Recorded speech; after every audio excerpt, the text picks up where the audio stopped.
We're live. What's up, guys? James here. I give some Witch on the Holy Night. This will be the last stream I do for this game, I think, because we finished the game last week. Yeah. So, anyone who's new, probably go back and watch the rest of the videos. Yeah. Anyways, so we've got some post-game content to go through. We've got the extra chapter. I'm just gonna get started, finish that today. After that, we'll see what happens. I don't know how long this will take. Well, I was told it might take like a bit. So yeah. It's where's that thing going? It was on a lazy Sunday morning that I discovered the book.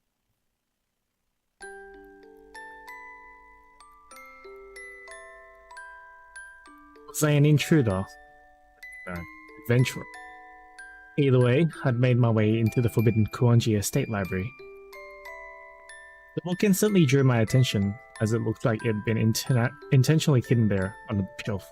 It was large enough to double as a shield, so it took great effort for me to remove it from the shelf. Flipping through, I realized it was a grimoire of rune magecraft, and the first edition at that. Surprised as I was by my find, my search came to a halt on the page I'd been looking for. It was the rune for memory erasure that the Nordic gods had once used on a Valkyrie. For minutes I simply stared at the page where the rune methodology was laid out. And then, I shut the book. I turned it to the shelf in an even harder to detect location where I'd originally found it. That's when it hit me. I'd seen this book before somewhere. When and where exactly had I seen it, though? Yeah. It was when he first invited me to spend time with him. The girl sitting before me had it in hand at the time. That must have been it. He is referencing to Albus. Girl sitting before me had it. Yeah.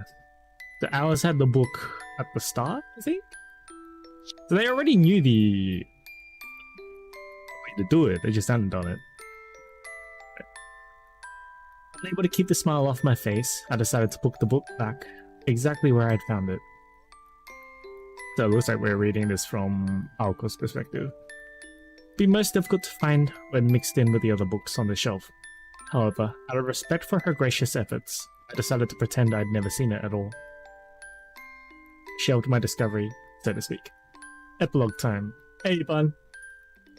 If you're here, I guess you finished watching the previous stream. So then I'd heard the shouting of the familiar voice in the main building. You haven't missed too much, but we're in the Kuonji's library. I think we're reading this from Aoko's perspective. We found the book to erase memories.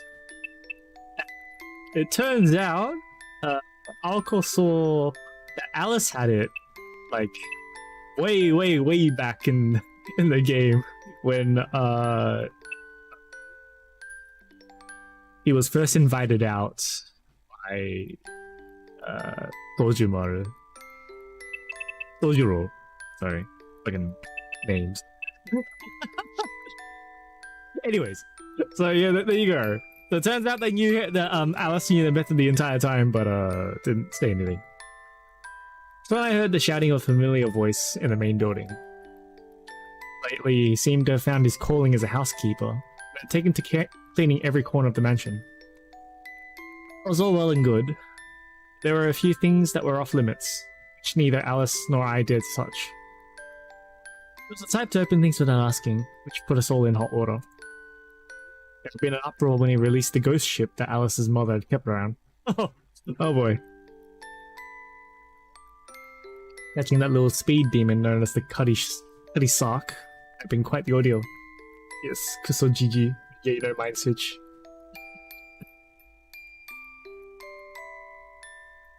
Yeah, he's like, you're not worthy, and then fuck off. You do whatever you do. I can't even be bothered fixing this problem of yours. Which worked out in his favor, I guess. Still felt bad for having to rely on that creepy golden wolf for help. Before that, he'd lifted the seal on the troop of spirits in the basement. Troop. Which had led to the even creepier people from the church coming to the mansion for an entire week. Going back even further, there was also the time he'd ventured unsolicited into Alice's room. In the ensuing chaos, I fell into the mirror, and we almost ended up in an all-out war with Alice. Come to think of it, he really and truly lacked any capacity for learning. もういい加減にしてよね、あのバカ。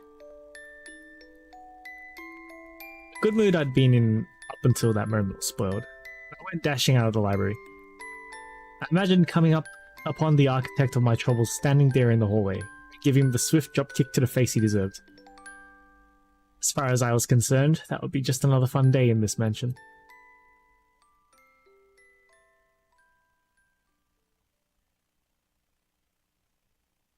The book was on top of the shelf, okay. And so our little secret remained hidden on the bookshelf, likely never to be opened again.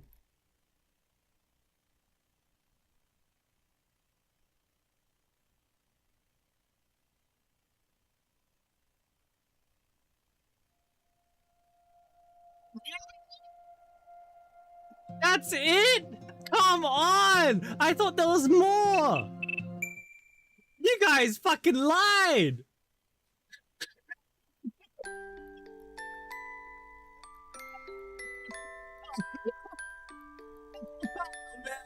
What was the fucking point? Okay, there was no point to this at all. Oh man, April Fools.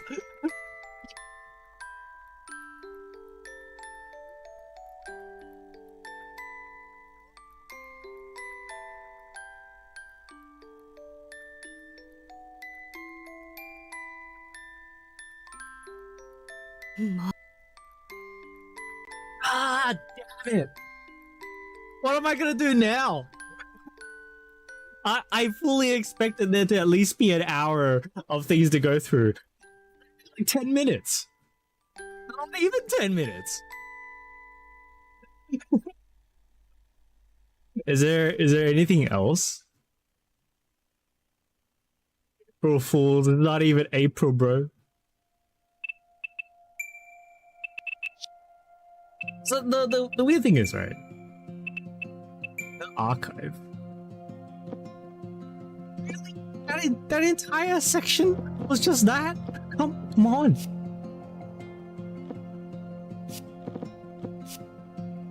What's this?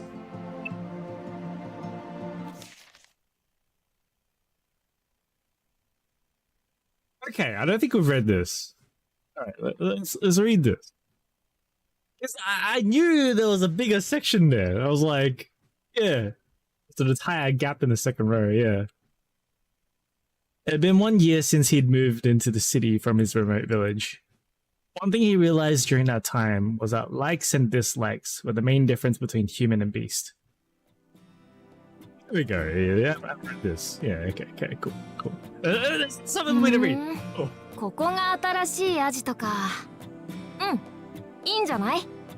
ちょっとみすぼらしいけど、周りに人間がいないのは綺麗でいいよね。Sneaker dressed in a white coat danced to and fro down the hallway.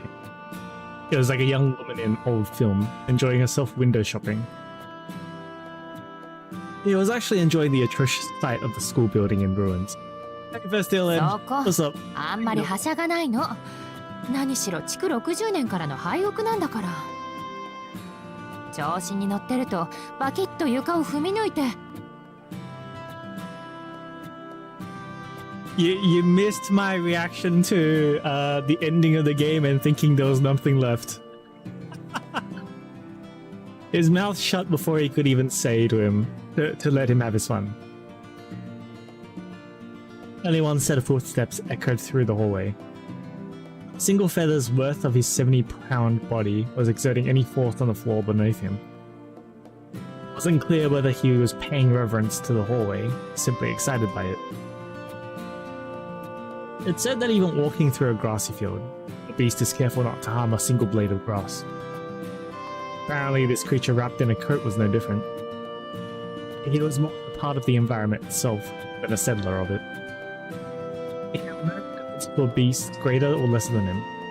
But when it came to his comrades, he at least displayed human-like, well, like clemency.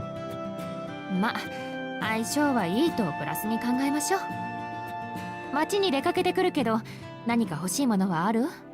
漫画とか小説とか。特にいりません。あ、帰りにハンバーガー買ってきてくれたら嬉しいな。パン生地がどっしりしてて、ハンバーグがギュッとしたやつがいい。まだおもちゃより食い気ときた。食事の調達方法も確保しないとダメみたいね。This is Toko. Before she broke her glasses. 失敗したかな。ルームサービスのあるホテルの方が後々証拠は残らなそう。Toko let out a defeated sigh. With her glasses on, she was restricted to her original way of speaking and gesturing. It was the beginning of December. Exactly 1 month had passed since they came to Misaki City. Until now, Toko had been attacking Misaki from a nearby neighborhood. Deciding it was time to get serious, he had moved her base of operations to this old school building. 何？ホテルの方が良かったの？そりゃあ楽だもの。グレードが良ければホテル暮らしは快適です。でもトウコさん、こういう廃墟好きだよね。え？そうかな？そうだよ。今回みたいなのは特にそう。趣味に走るとき、周りに人がいるの嫌がるじゃない。いろんなものに興味を持つくせに、興味を持たれるのは面倒っていうか。Toko couldn't deny that observation. He had been under contract with him for 2 years. It had been about a year since he became her full-time bodyguard. He seemed to be able to see right through to the root of all problems that plagued Toko. 人混みは嫌いじゃないんだけどね。ハイビルでもハイ工場でも、いっそあの遊園地でもよかったのよ。でも、こんな田舎町じゃ君を連れているだけで噂になるでしょ。結果的にここに工房を構えるしかなかったの。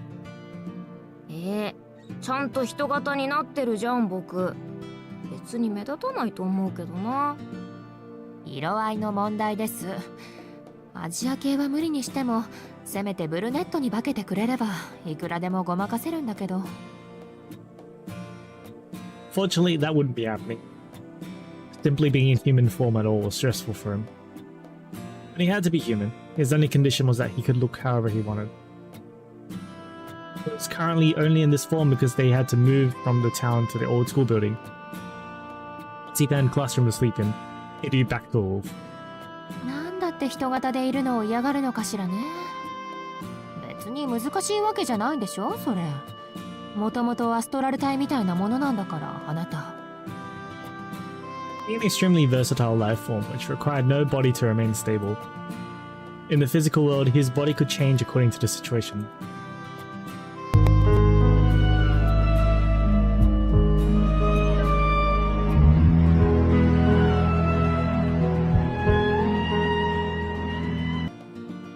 Simmons, what's up? How you doing? Witchcraft would have defined him as a higher dimensional life form with a materialized soul. そりゃあ何の力もリスクもないけど、面倒なものは面倒だよ。人間だって無駄なことはしたくないでしょ。僕、人型になることに有利性を全く感じないし。Apparently, he saw no value at all in his human form. That was exactly why Toko insisted he make his appearance blend in. The boy argued that if he had to be in an unnatural state, he'd at least make himself comfortable. This was the only fun way to be a human. He wasn't going to accept it any other way. so this is why he had taken on the appearance of a foreign aristocrat in a provincial Japanese city. Even his posh coat had been handpicked by Toko to satisfy one of his many demands. じゃあお留守番お願いねレオくん。来ないとは思うけど、もし人が来たら捕まえておいて。その際足の一本ぐらいなら傷つけても OK だから。And with that statement, Toko headed off to the city. はーい、任されました。大丈夫。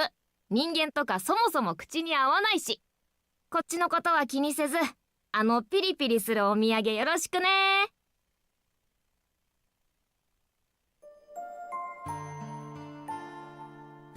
Hopped down onto a desk after he saw his employer off.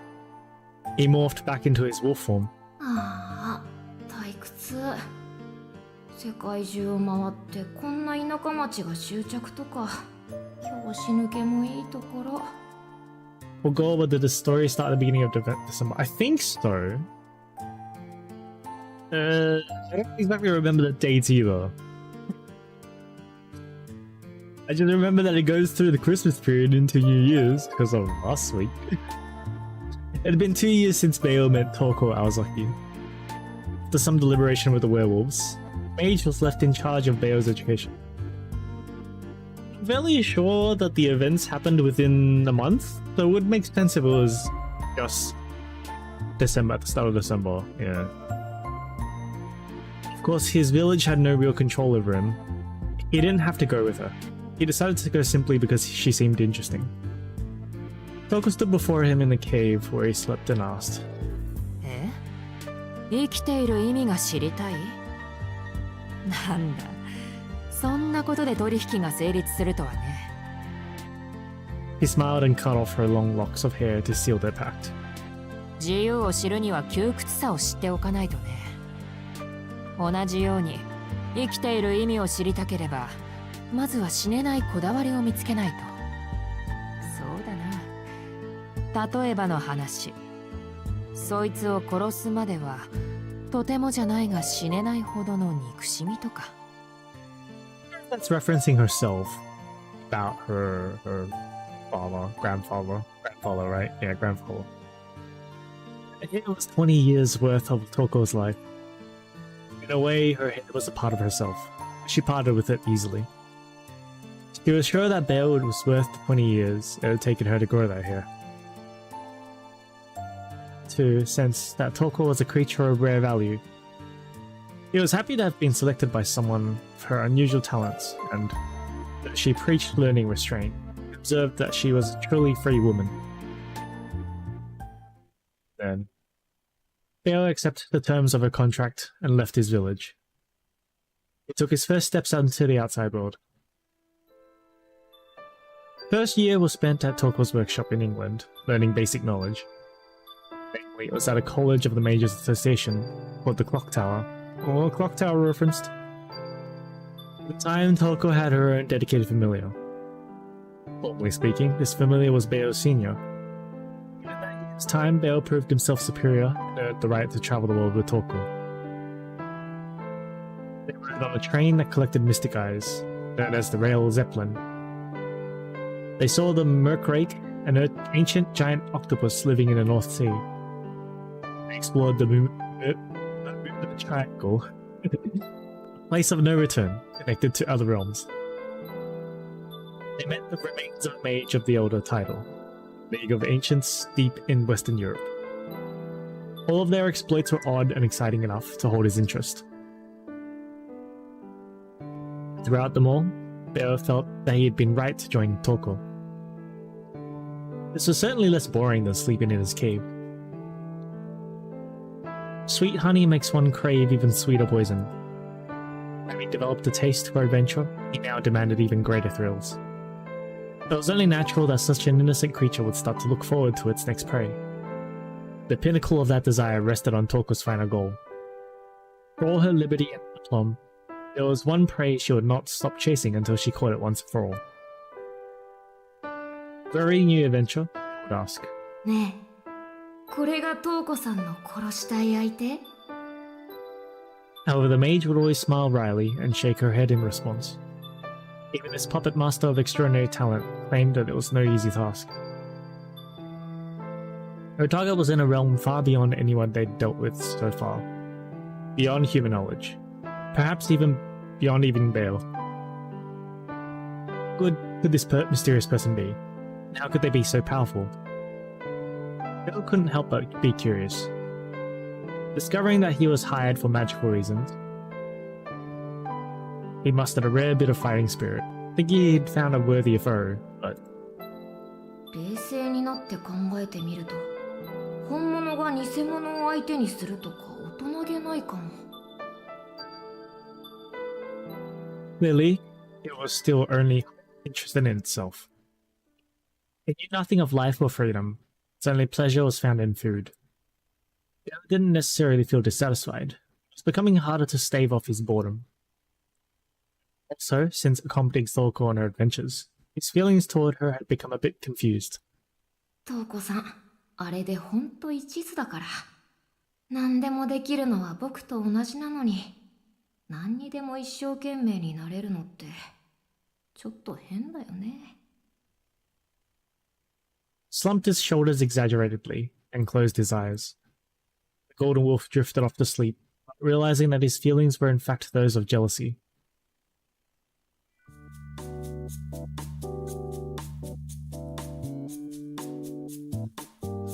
4年ぶりに帰ってきてみれば、住み慣れた町の面影はどこへやらか。駅前なんてもう別物だし、大手術にも程が。ああ、やっぱり角のタバコ屋さんなくなってる。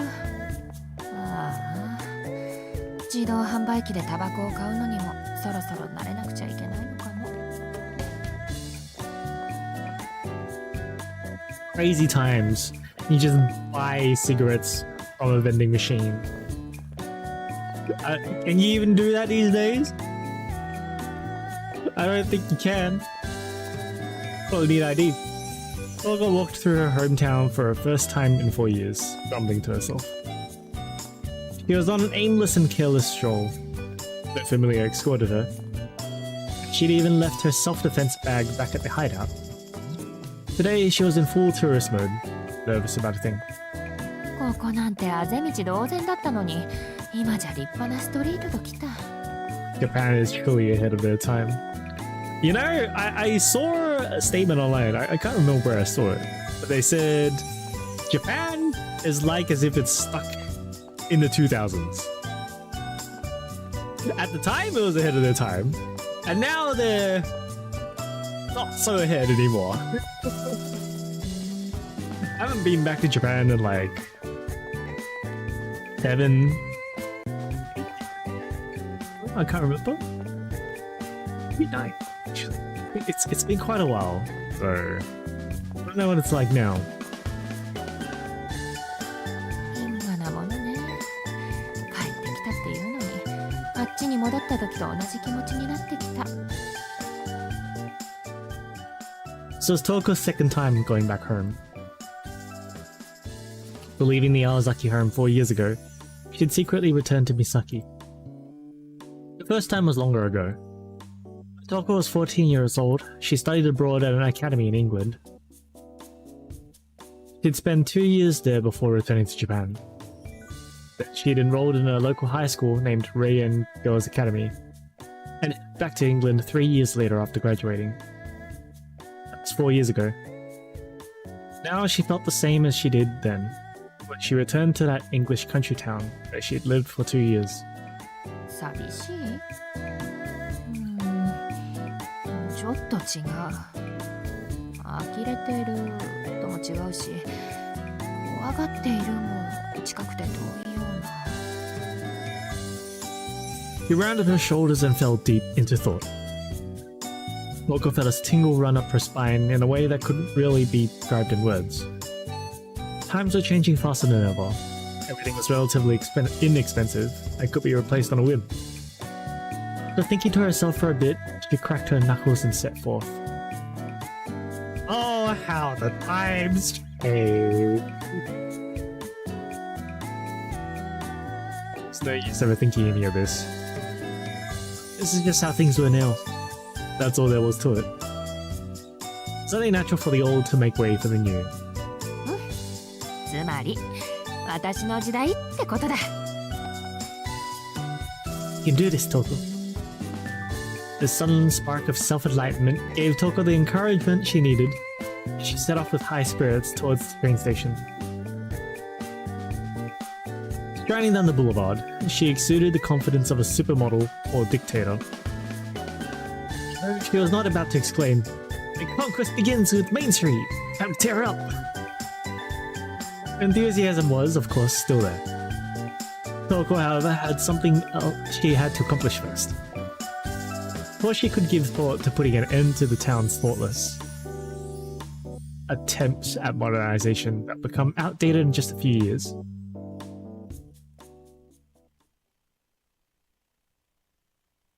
Okay. 甘い設定だ。こんな釘の絞りで客を煙に負けると思ったか？ The glasses are off. Toko's first destination was not one Misaki's protective sigils, but rather her old favorite pachinko parlor. Though the area around the train station had undergone a dramatic makeover, the back streets were mostly unchanged. Toko had exchanged 5,000 yen for some little silver pachinko balls. While going upstairs and sitting at the machine she determined was paying out the most that day. I think at this time, you just got out of jail? Is that it? It's like 1980s, right? そろそろ打ち止めかな。千両箱が12箱か。まあ、4年ぶりにしちゃ上等だろ。As well, the same area. She sounded slightly disappointed, but her lips and posture betrayed her good humor. 80s, that's equals to 0. Yeah, 0. Oh, so that would be before that'd be before you went to jail. Yeah. Pickle parlors are a staple form of entertainment in Japan. They were largely absent in other countries. High-stakes gamers criticized it as inefficient, time-consuming, too luck-dependent, rewarding, and so forth. Basically a child's game. It's gambling, really. Toko was studying abroad, she didn't see anything that even resembled a pachinko parlor. However, she wasn't here playing pachinko because she was feeling nostalgic for it after 5 years. She simply needed a war chest. しかし、ヘリのチャーター代だけで足が出るとは。日本は平和すぎて、裏稼業の相場が高すぎるんだ、クソ。おかげで無一文だ。とりあえずレオの食いぶちだけでも稼がねえなら。There's a good chance that pachinko parlors back then were managed by Yakuza. So, if you went around and fucked with pachinko parlors like this, yeah. Toko had chartered a helicopter to airlift 3 shipping containers full of materials to remodel the old school building into a workshop. 3 shipping containers? Damn. There weren't any roads a truck could take to get to the old school out deep in the mountains, so she had been forced to burn through the last of her saving. お、37。こいつは本格的におしまいかな。まったく、こういうどうでもいいゲームだけは星の巡りがいいと来ている。Smile remained in spite of her complaints. There was nothing more Toko-esque than her sitting cross-legged in this pachinko parlor, one hand on the machine, the other holding a cheap cigarette. A boy soldier casually working there.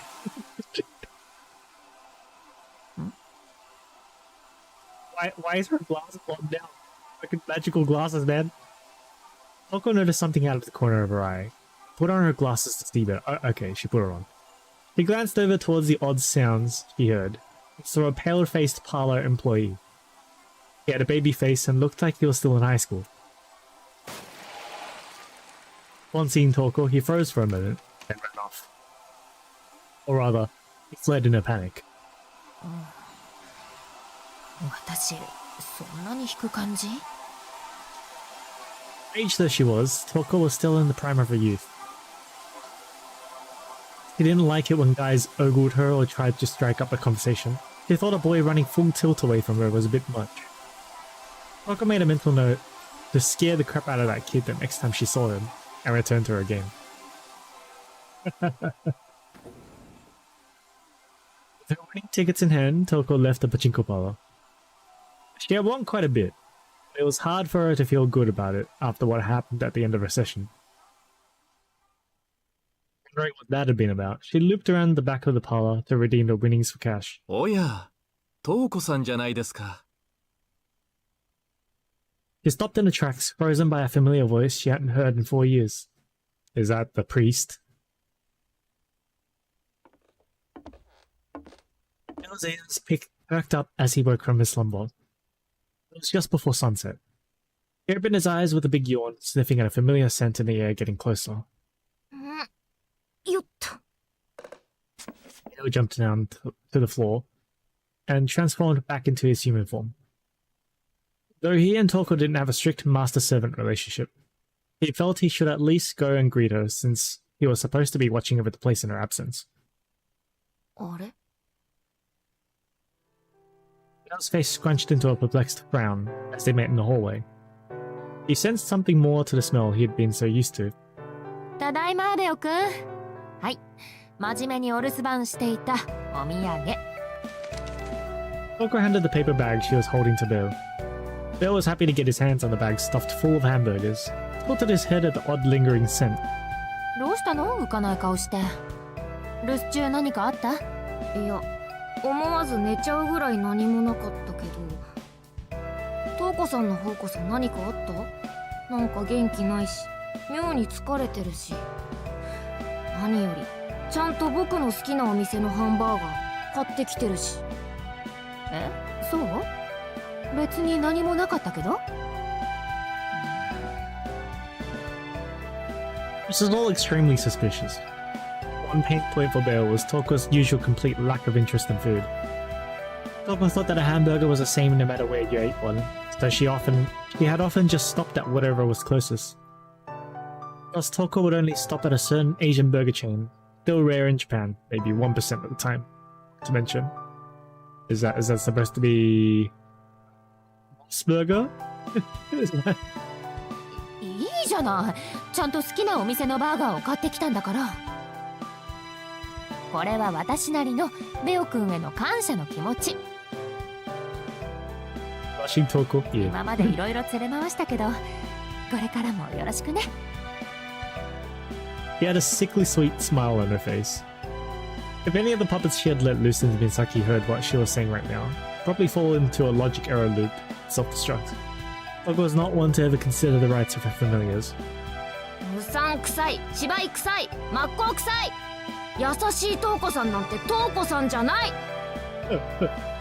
いっつも周りを恨んでいて、文句ばっかり言って幸せそうな人たちをめちゃくちゃにしたいんだけど大義名分がないから我慢してる。そんな理性のおかげでかろうじて性格破綻者を免れてるトウコさんはどこ行ったのさ。失礼しちゃうな。私だってたまには優しくなる時ぐらいあるんだから。ほら、4年ぶりに故郷に帰ってきたのよ。レオくんだって里に帰ったらちょっとぐらいホッとするでしょ。This is what magic does to you, or not magecraft. それと同じ。私だってホームシックになる程度の可愛らしさはあるんです。すっごい嘘。月が涙を流すぐらい嘘。本当です。もうレオくんそれ返して。罰として夕食抜き。Oh. Toko made a grab for the paper bag, but Beo dodged and jumped out the window. He dexterously kicked off against the wall, scampered up onto the roof of the old school building. なんだい、ほんとつまんない。言い訳するトウコさんとか僕見たくない。He pulled out a hamburger from the paper bag and took a big bite out of it. That said, though her attitude had seemed like an act to Beo, it was true that Toko was in an unusually good mood. It was unclear why that was the case, but Toko seemed to be feeling something special. At least something she hadn't ever shown Bale before. なんだろう、あの匂い。妙にふわふわしてて、鬱陶しくて。Bale couldn't understand what exactly that feeling was. It only knew basic feelings such as like and dislike, delicious, or disgusting. He's unable to articulate much further than that yet. まあいいけど、僕には関係ないし。トウコさんも明日になればいつものトウコさんだろうし。Bale continued to eat through his hamburgers, still not completely satisfied with the day's course of events. The truth was, even if Bale didn't care enough to understand it, he was still a little upset that there was something he didn't know.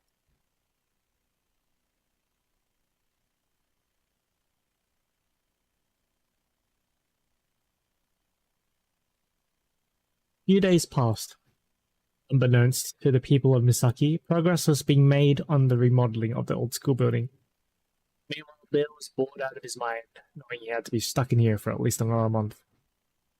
He could feel both his body and his mind dulling as he spent his days simply lounging around eating meat. On the other hand, 買い出しに出てくるから、あとはよろしくね。元気してた？はい、お土産のローストビーフ。行ってきます。屋上の機材片付けておいてね。ただいま。今日もお留守番ご苦労様。よし、行ってくるでござる。行ってくるでござる。お疲れ。お酒臭い？バッカ。酔ってなんかないです。全然酔ってなんかないもん。This is what Toko had become. Mage was constantly out and always in a good mood. In stark contrast to Bale, who spent his days doing nothing. Evidently, she was happy with how her workshop was becoming more and more fortified by the day. 違う。もう絶対違う。そんなんでトウコさんの機嫌は良くなんないし。ここに関しちゃぐちぐち不満ばっかりこぼしてるし。何よりござるとかバカっぽいこと言わないし。どうしたのベオくん。すっごく不細工な顔してるけど、そろそろ暴れたくて仕方がない？そういう問題じゃありません。まあそりゃ早く本命とエラと戦ってみたいけど、もうちょっと先なんでしょ。なら我慢する。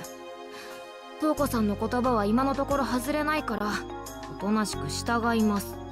けどなんか変。いつも下準備の時はこれぐらい暇だけど緊張感がない。毎日食べて寝て食べて寝てじゃ太る。ブクブクに太るよ。そんなのかっこよくないよ。何言ってるんだか。レオくんにそんな心配は無用でしょ。排泄もしないくせにまともな生き物ぶってるんじゃありません。だから主にトウコさんがブクブクに。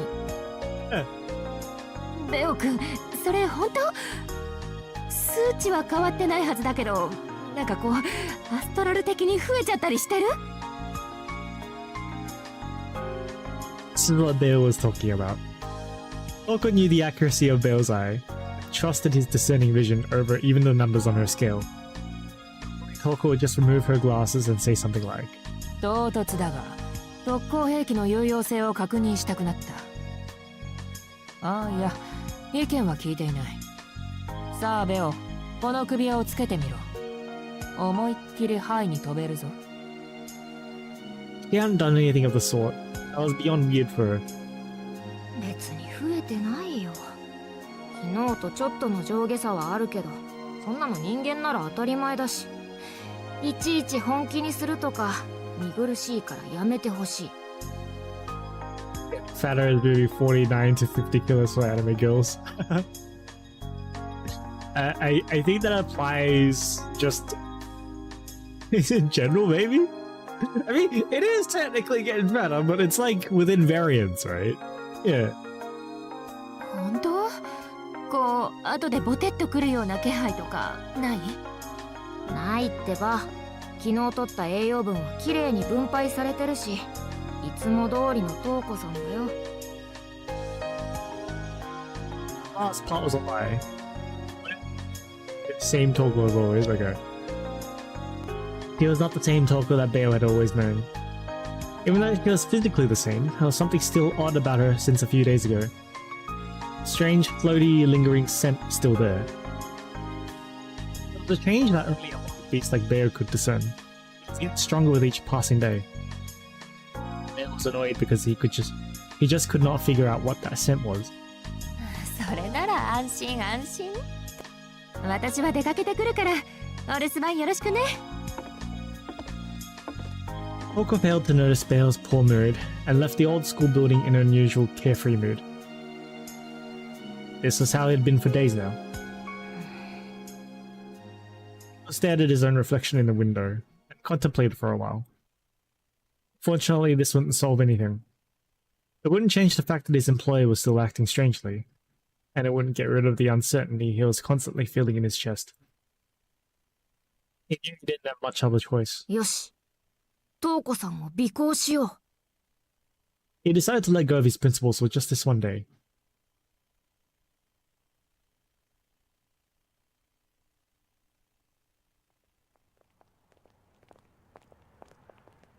You say winter's going to be colder than usual this year. Make sure you've got sufficient food, clothing, and shelter. If you're behind in clothing, make sure to shore up on the other two. He listened to the talk around town as he passed through Misaki. It was just past 1 in the afternoon on a weekday. The workers had returned to the office after their lunch breaks, and the kids were all still in school. Their main street was fairly calm and relaxed, with mostly housewives and about. Yet one person stood out in this calm and gentle sea of people. Toko endured the stares of the housewives out shopping, salespeople in their shops, and salarymen out on business as she walked through the main street. It wasn't just her sense of style that stood out, also her generally powerful presence that attracted eyes. To put it simply, she walked with the confidence of a model on the runway. 人には目立つなっていうくせに本人は腫れたもんな。潜伏期間中、相手に見つかるのは僕だけのせいじゃないと思う。Kept about 10 yards behind Toko, careful not to actually mutter the words he was thinking in his head. In Toko's defense, she was fully aware of how much she stood out in a crowd. If she was out at a busier time of day, she always wore an accessory inscribed with a rune, diverted people's attention away from her, made her stand out approximately 40% less. Toko finished up her shopping and headed towards the residential part of town. She walked up to a house that looked completely normal. Rang the doorbell and, after stating her name, the door opened quietly. It looked as though the things she had bought were for the resident of this house. The nameplate outside read, Asagi. Asagi was in the mountains. For just a moment, Belle got a whiff of sea brine. Assuming he must have just mistaken it for some other smell, put it out of his mind. Toko came out of the house after about 30 minutes. He stretched her arms above her head and took a deep breath. Whatever had gone inside seemed to have been rather serious. It was as if a weight had been lifted off her shoulders. これで根回しは終了っと。あとは、最後の念押しね。めんどくさい。Toko murmured, exasperated. But lurking behind her words, Belle could still detect that lofty scent emanating from her mouth. Her next stop was another plain-looking apartment. It looked as though she had just happened to walk by. Belle's nose was not so easily deceived. Toko made it look like she was just aimlessly killing time. She had in fact arranged to arrive at the apartment at exactly 2:30 p.m. In the parking lot of the apartment, Tsukasuse stepped out of her room on the first floor. はーい、お久しぶり。こんなところでばったり出会うなんて奇遇ね、いつか。嘘、トコちゃん？あなた帰ってきてたの？ええ、ちょっと前にね、こっそり人目を忍ぶように窓から侵入するサンタクロースさながらに。言うまでもなく目的はこの町をぶっ潰すこと。私の過去ともどもきれいさっぱり清算するため、この度準備万端でやってまいりました。なので邪魔になる教会の人間とか教会の人間とか気づかれる前にやっちゃうぞ。cinema. あらあら、それはご丁寧にどうも。ええ。トコちゃん、それ私のこと。教会の人間って今私しかいないんですけど。あら不思議。むしろラッキー。懐かしくて散歩していたらまさか標的の一人に出会うなんて。一つ手間が省けた感じ。関係ないの。私教会と関係ないから。だってここ1年真面目に仕事してないし。というか仮にも兄弟子を捕まえて本気で殺すとか言わないでほしいです。Emma was tearfully flailing her arms at this point. She had nothing to worry about though. Emma could see even from where he was, peering through the fence, Toko had no real intent to kill anyone. She had a terrible habit of messing with people for her own entertainment. This time was no different. Fortunately, the pleasure she took in it only made the target of her jokes feel doubly worse. それを言うなら姉弟子でしょ。だってトコちゃん妹って感じしないんだもん。間違っても姉弟子なんて胸を張って言えません。そうよね。技量的にもとても先輩なんて言えるものじゃなかったし、律香の特技なんて今じゃ深夜販売の商品以下だし。そろそろ食害考えたら？いいとこ紹介するよ。イタリアで見つけたもう廃業寸前のサーカス一座とかどう？そんな日給バイトはコリゴリです。せめて週休のところを紹介して。いや通販以下ってところは否定しないんだ。なぜ？トコちゃんの指摘は正しいわ。だって私何にもできない役立たずですから。魔術協会一のお荷物、ここに参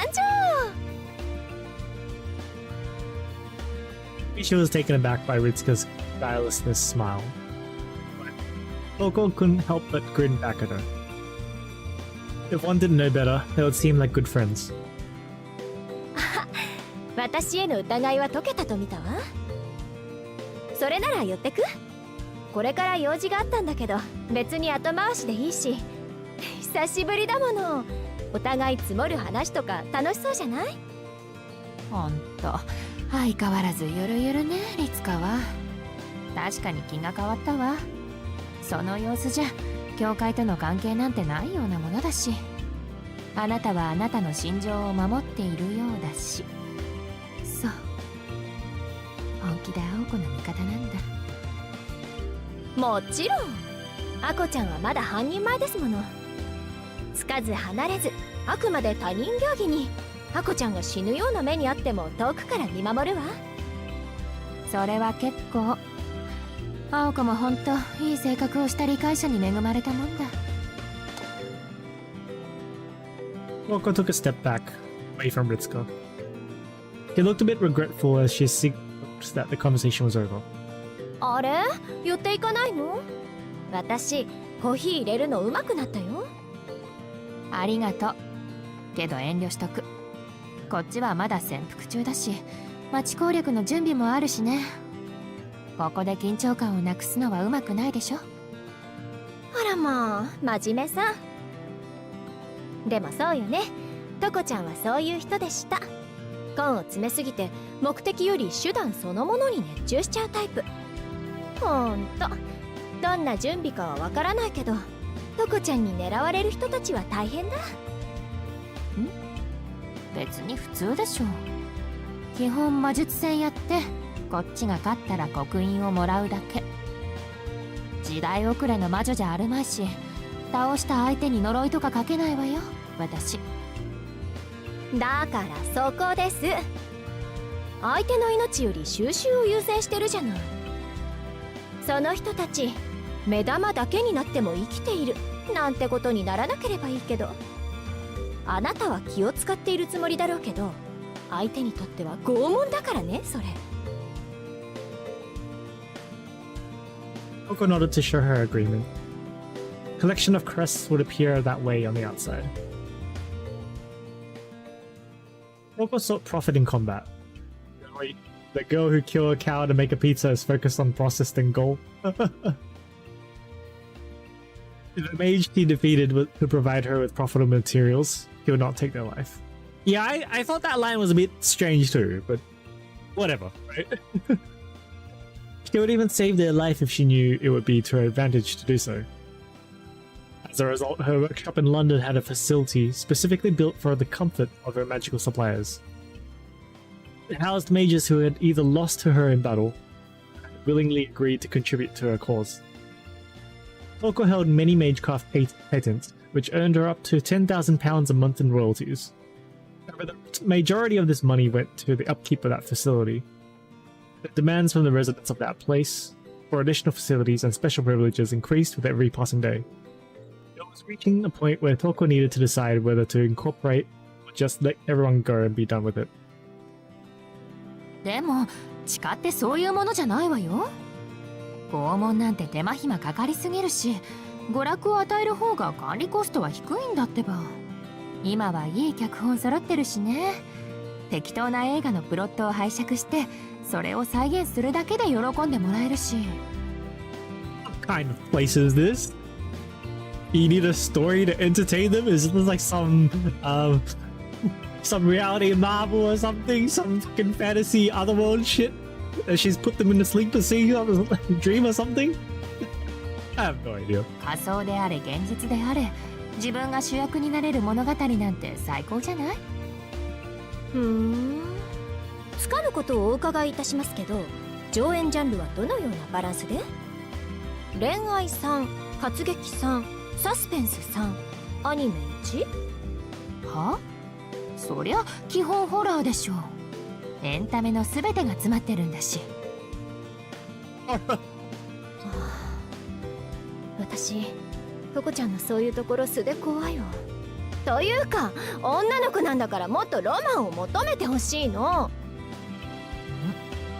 今回捕まえる候補に上がっている人間に言われるとさすがに考慮せざるを得ない。囚人を放り込む箱庭のバランスに気を使ってみればいいの？ホラー8ぐらい？ Okay, so it is a virtual world. It's plenty of a horror genre. 恋愛9でお願いします。それがダメなら推理9でぜひ。 So it's clearly a response from someone who knew she'd lose if she had to go up against Toko. 了解。そういう事態になったら善処する。はーい。そういう事態ってどんな事態？誰かの味方をするのはいいけど、私の敵に回った時かな。あと今日のことを口外した瞬間、足元からパクッといくから気をつけて。Is it horror? What? The killer's romance to killing the MC? It's the romance between, you know, two characters and the whole suspension bridge effect that happens and shit like that during the movie, and then towards the end of the movie one of them dies. Yeah, that. 足元って影のこと？あれ、そもそもなんていうか、トコちゃん、私一歩も動けないんだけど。ごめんなさいリツカ。実は1週間かけてあなたの部屋に罠を仕掛けてたの。ノアの教会に影で作った使い魔を仕込ませたみたいな。しばらくはあなたの影に住み着いているから、私に不利な証言したら大変だぞ。私すでに大変だったのか。悪魔、人でなし、天才悪魔。トコちゃんはもう少し一般常識を学ぶべきです。もう道理で夜な夜な泥棒さんがピッキングしてると思った。Itsuka hadn't noticed the shadow from nowhere. She had sensed Toko as she was setting a trap late that night. Toko didn't think Ritsuka could speak about common sense, since she had ignored an apparent burglar trying to break into her home for a week. その使い魔、年明けには解けるから安心なさい。じゃあねリツカ、縁があったらまた会いましょう。その時は自慢のコーヒーをご馳走してね。あと深夜販売の商品だってバカにできたもんじゃないわ。あのシンプルさ結構好きよ私。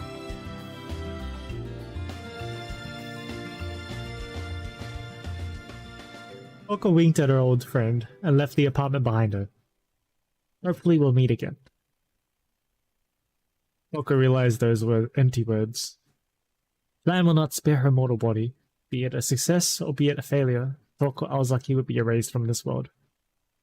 Still, that was no reason to not to at least say something about meeting again.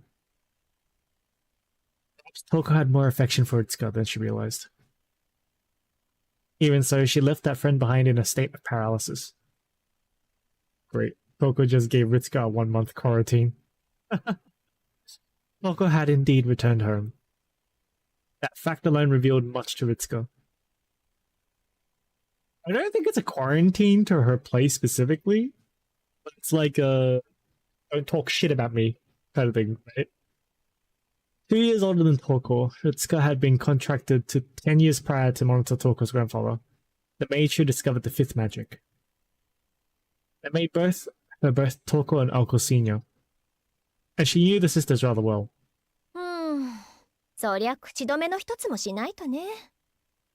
トコちゃんを見て真っ先に警戒するのは私と。Another person.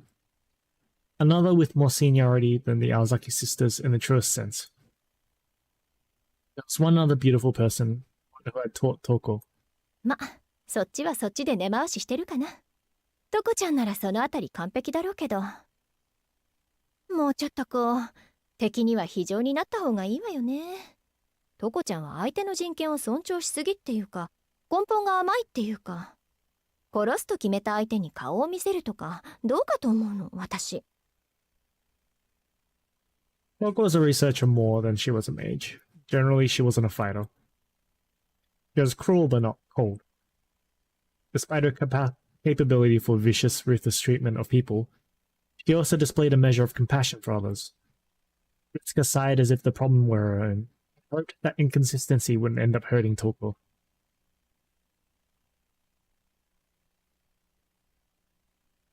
Toko left the neighborhood and began heading towards the largest park in the town. It was 3 in the afternoon on this early winter day in the boulevard. If it were autumn, the street would be lined with people out for a walk, to look at the colorful trees. Now Toko was alone. To be accurate, she wasn't quite alone. Bear was walking along the grass more than 10 yards behind his employer, and he noticed a change in her scent. トウコさん、こんな街中でメガネ外してる? Toko's personality changed significantly depending on whether or not she was wearing her glasses. I wasn't sure which side was his true self, but he did know that she was much more serious and cruel without her glasses. It wasn't quite to the level of a split personality, like a reordering of priorities. She mainly took off her glasses when she was about to fight someone. Doing so made her less human. It pushed all sense of compromise, concern, and sympathy out of her brain. ってことは、さっきから近づいてくる匂いはトウコさんの敵なんだけど。Furrowed his brow as he hid behind a tree. He could certainly smell hostility and anticipation emanating from Toko. At the same time, he couldn't help but scrunch his nose up at the strange scent that kept getting stronger. こんにちは。なんとなしに散歩していただけなのですが、また出会えるとは奇遇ですね、トウコさん。ああ、たまたま続いた偶然だ。世間話をする仲でもなし、挨拶を交わす程度に済ませよう。I had no idea who was talking to Toko. His name was Eiri Fumitsuka. Yeah, T. Okay. He was a priest of Ida Church and an enemy to Bale and Toko. But it was impossible for Bale to sense this. He had no personal hostility towards the clergy anyway. As far as Bale could tell, he was just a regular person. There was no chance that Toko could be at a disadvantage here.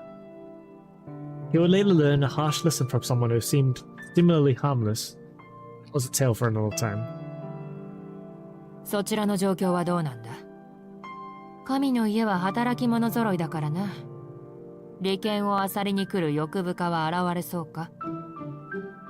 いや働き者というのは全力で肯定しますけど、欲が深いとかそんな人は少ないですよ。彼らがやってくるときは大抵は競技のためですから。欲望より責務で動く人たちって怖くないですか？無駄話はしないと言っただろう。結論を言え。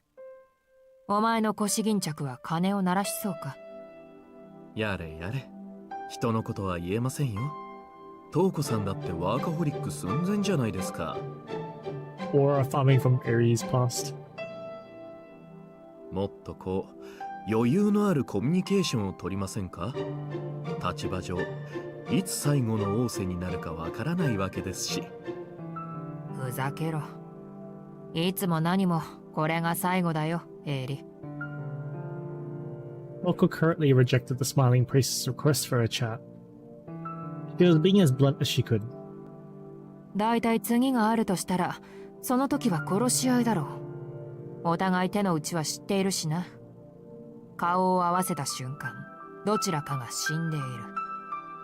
会話なんぞしている暇があるか。それはトウコさんだけの思い込みですけどね。どうしてこう邪魔者は始末するという方向でしか物事を考えられないんでしょうか。I was really gonna say, damn it.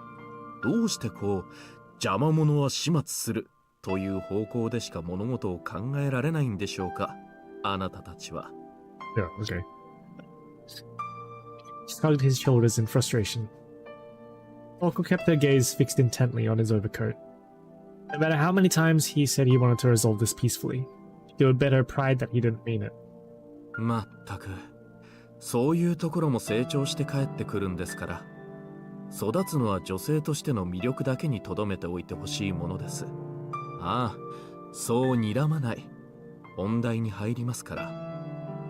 目下、教会への報告は私が一任されています。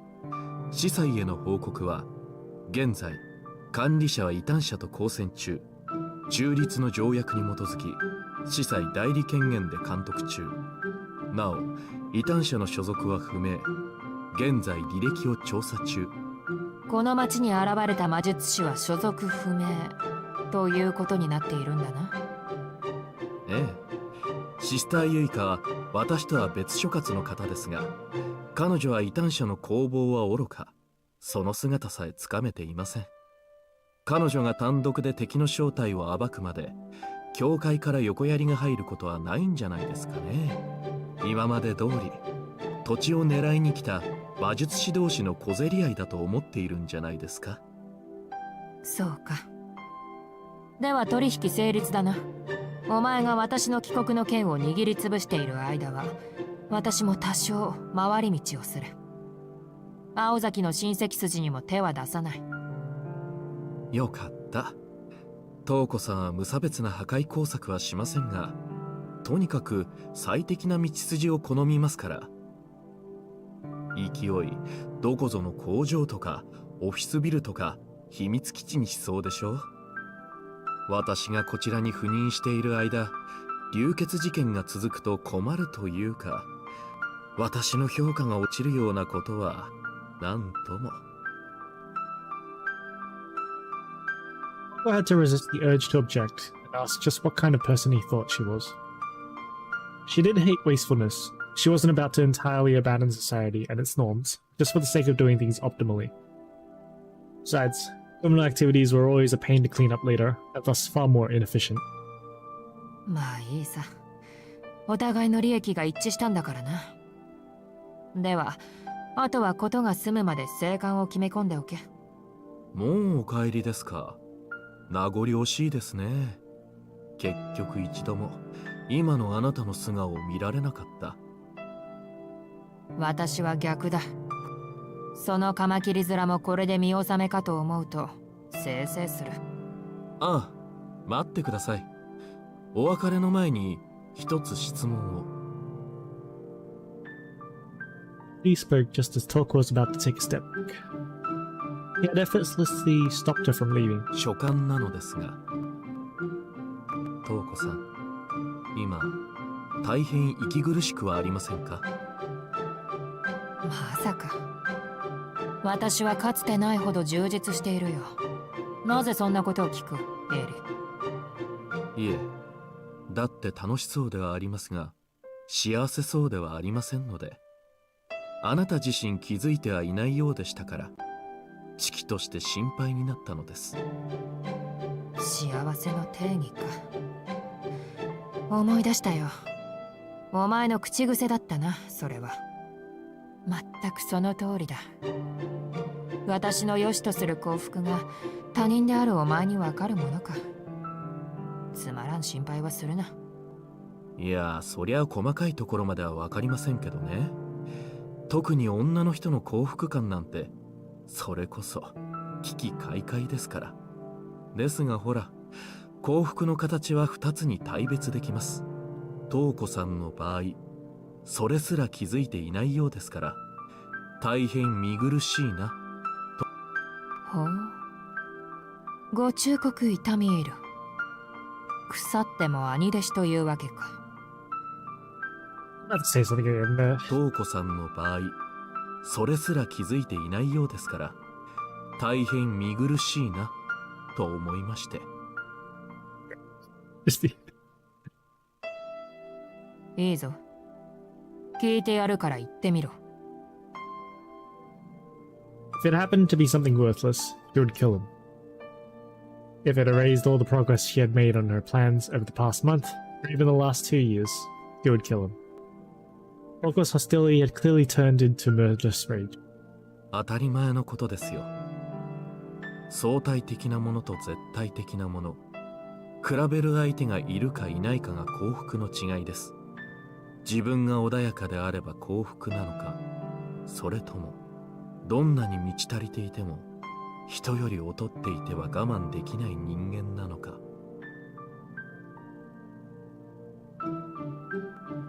Okay. That is something to think about.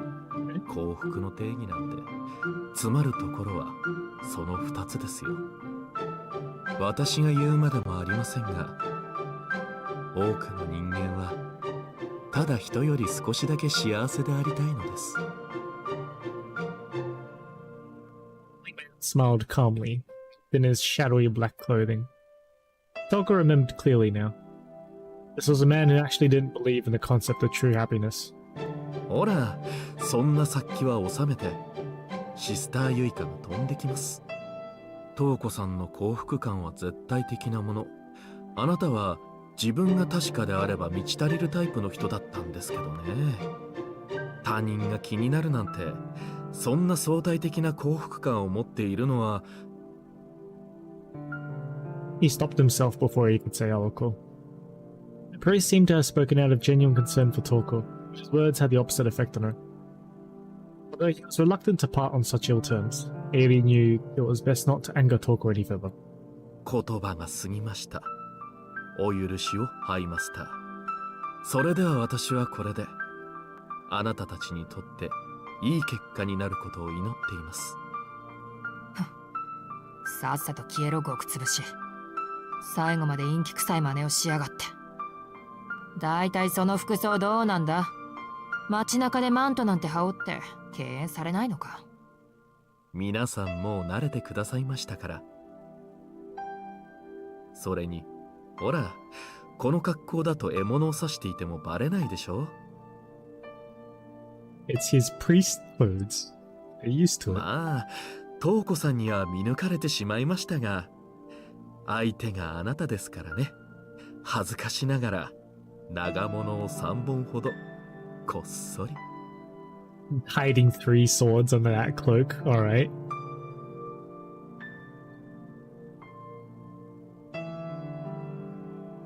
Turned and walked back in the direction he came from, the smile still on his face. ふざけやがって。こっちは1本、それも担当ぐらいにしか見抜けなかった。Oh, just the dagger? Okay. そもそも3本ってなんだ。魔術師でもないくせにどうやったら隠せるんだ。あのバカ、手品師にくら替えしたわけじゃあるまいな。I hide my weapon pretty well with showing anyways. Toko muttered to herself as she thought back over the man stood before her just moments ago. He truly hated the fact that he had the upper hand on her. She also felt a bit relieved. If she had actually noticed how heavily armed he was during that brief conversation, it would have been enough to instantly set off a fight. Volko wasn't sure which one of them would have come out the victor if that had happened. Mitsuka had been that kind of man for as long as she had known him. He didn't need a reason or even an opponent to fight. Nor did he need any kind of connection or hatred. It was just a machine that simply needed an ignition. It was murder incarnate, no qualms about cutting someone down. It did crash. I was hoping it hadn't crashed, but jeez, I think the capture card crashed.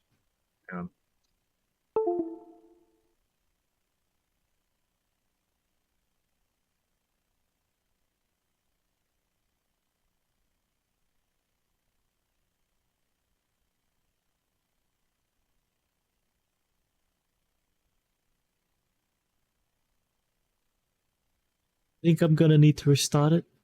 Yeah. Fun times, fun times. Does it say? There's no signal. No signal.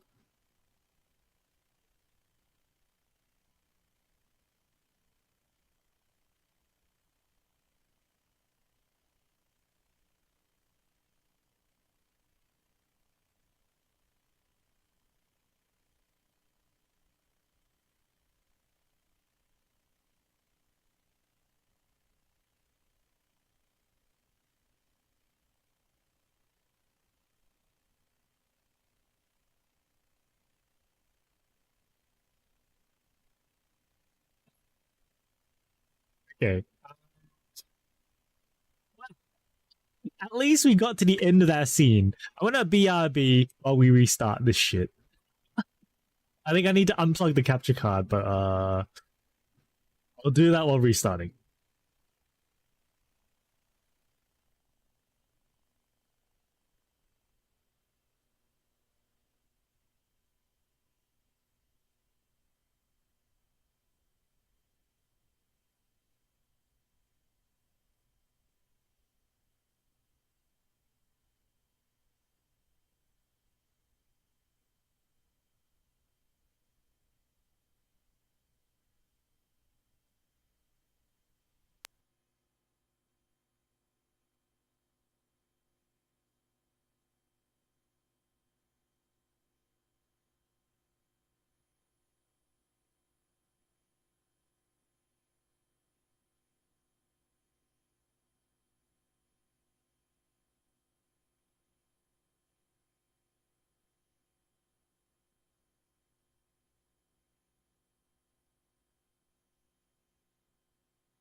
Let's try this again.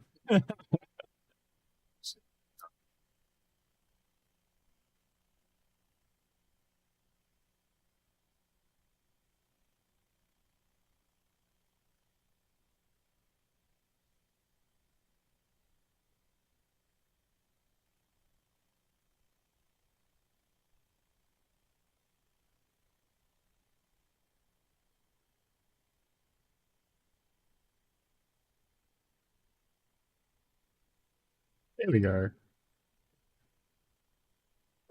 I just needed a restart.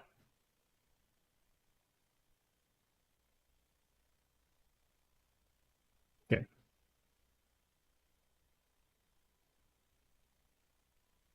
Make sure our sound's working. Okay, cool.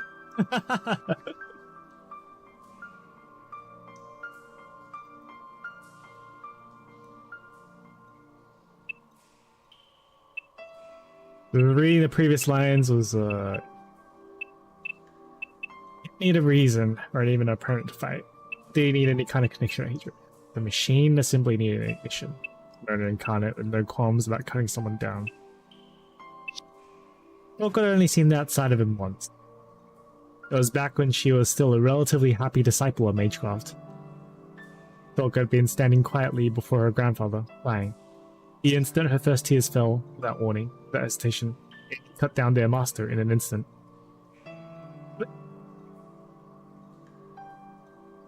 Grandfather? What?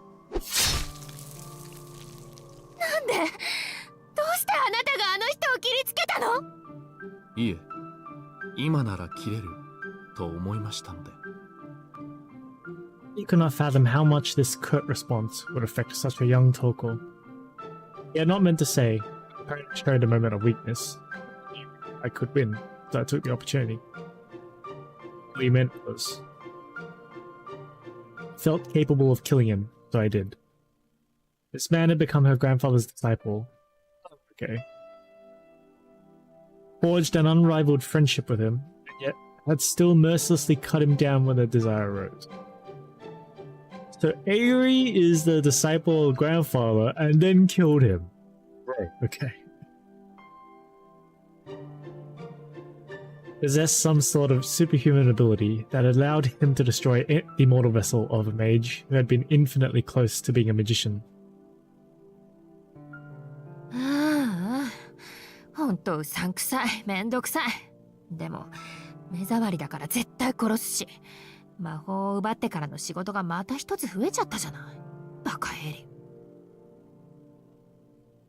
Yoko put her glasses back on and turned on her heel. She had completed all her major tasks for the day.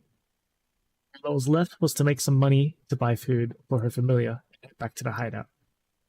Grandfather died back then. Did he res himself on it? So in the so in the last chapter that we saw the grandfather, it was his spirit that we saw, I think, apparition or something. But he wasn't physically there. So Airi killed his physical form, I guess. I don't know how he managed to linger like that. I don't know. ちょ、何あの乙女But setting aside Bale's mental shout of dismay for a moment, what romantic mood? The scent that had been bothering him for the past few days had suddenly disappeared. His employer was back to being the old Toko Awazaki he knew.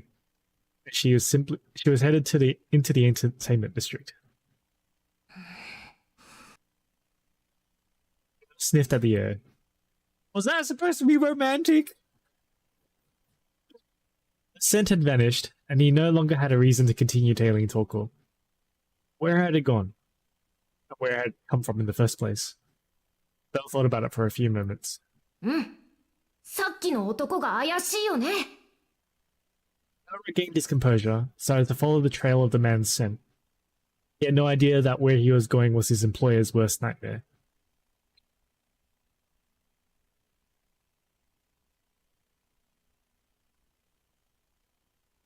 The church was set up to accept visitors any time of day, any day of the year. The church was a savior of the lost and the poor, and recently had even ventured into the wedding industry for some extra income. It was closely involved with the public welfare of Misaki City. It was doing fairly well for itself in that regard. There was one problem. エイリ神父はまた外出ですか。律香もサボタージュ。奉仕の生徒さんたちも日に日に減っていく一方、結局労働力は私一人だけなのですね。Even if their financial situation was stable, they seemed to be chronically understaffed. だいたいこの町の人々は新人が足りなさすぎます。給金がなければ働けないなど、人生を何だと思っているのでしょう。物欲だけで構成された一日を過ごしていては、懐は豊かになっても心が貧しくなるだけでしょうに。Sorry, but I need money to live. So, you know, you gotta live, right?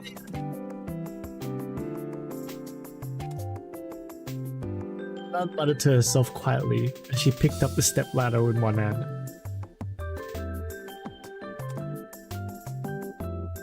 There was a proper step ladder they used for cleaning the church windows and weighed too much to be carried by even two strong adults. The mass didn't seem to faze her. 人々の心の荒廃も気になりますが、物価の上昇も捨ておけません。消費税なるものの導入もささやかれますし、エイリ神父にはもっと一日で驚異的な成果を上げる結婚式の素晴らしさを知っていただかないと。あの人は誰彼何彼気分で世話をして後のこととか考えませんから。裏庭に集まった野良猫たちはどうするんですか。ああ、私ですね。それも私が受け持つのですね。もう何でもかんでも肉体労働は私なのですね。Nun mumbling to herself at a near constant pace, Sister Yuika said. That's the reason for her unusual behavior. Yuika was completely blind and had honed her other senses to keenly perceive her surroundings. She was extremely sensitive to the presence of living creatures, particularly humans, and could detect when someone was within a radius of 30 feet. She could talk to herself so openly now because she did not sense anyone nearby. 今日の余り物はと。ああ、もらい物でジャムの詰め合わせがありましたね。どうなのでしょう、主よ。猫って2日経った岩のように硬いパンでもペーストすればいける口なんでしょうか。玉ねぎだけは出すなと律香が言っていた気がしますが。Sister Yuika was busy putting away the cleaning tools, simultaneously trying to prepare dinner for the hungry animals meowing in the back garden. Suddenly, I read that as mewing, and I was like, cats mewing?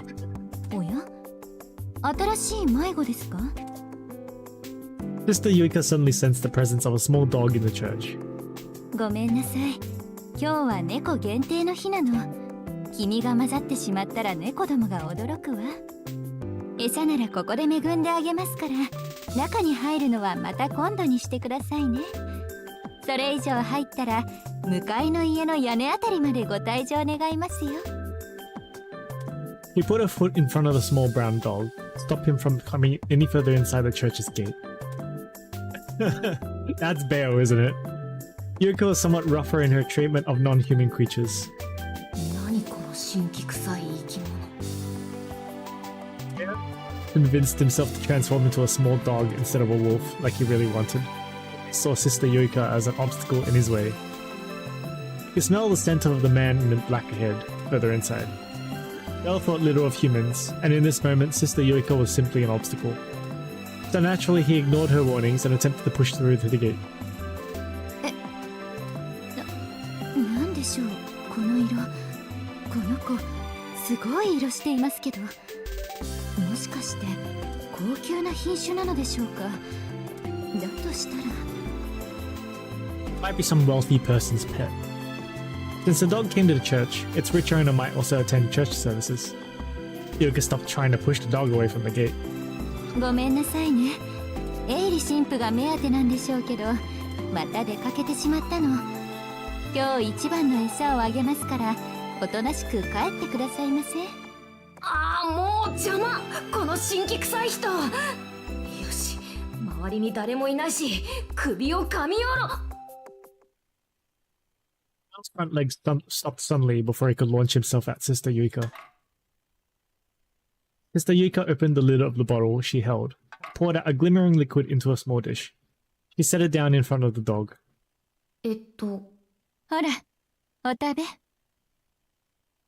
Mysterious unknown liquid sat in front of Bale. It smelled like nothing he'd ever smelled before. Bale was known to let curiosity get the best of him.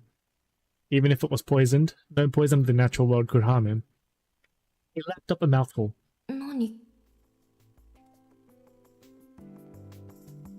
He lapped up a little more. この He lapped up even more. 味。 He lapped up more and more. おや、牛乳を飲むような舐めっぷり。犬ながら惚れ惚れします。これ、もっと欲しい。 Church became filled with the echoes of Bale's boisterous barking. At this point, he'd completely forgotten about the man's scent. 甘いですか？私も感動しました。犬どもにも甘味をたしなむ心があるのですね。It's jam? 甘い。これが甘いってこと？ Bale looked up at Sister Yuika as she whispered to him. He had the feeling that sweet was an important word he should remember. This food sent a sensation through him that was like a flash of lightning. Till this point, eating food had been nothing more than a process of refueling. He liked hamburgers, but that never amounted to more than a preference for a particular mouthfeel. Yeah, because he needed the nutrition. This was different. This food was not necessary to his survival. And yet he knew he wanted more. He didn't really need it. It made him feel good. You know what this reminds me of? This reminds me of like little kids when you give them ice cream and their eyes just like dilate like crazy. It was like food for his soul rather than his body. そもそもこの匂いって。 Stopped wagging its tail. A golden wolf in the form of a small dog sat with the food that was the very origin of his name in front of him. The wolf was faced with a difficult problem he was unable to solve. That was the food that was the origin of his name? What?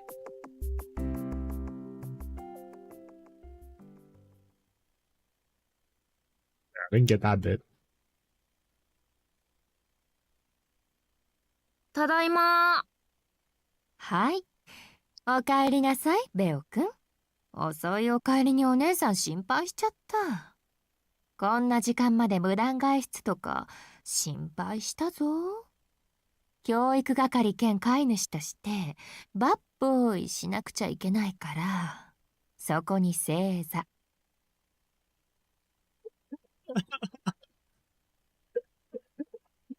Did I just hear that right? They didn't write in English, but she didn't just say bad boy. Transformed back into human form and returned to the workshop. Toko was waiting there for him with a big strained smile on her face.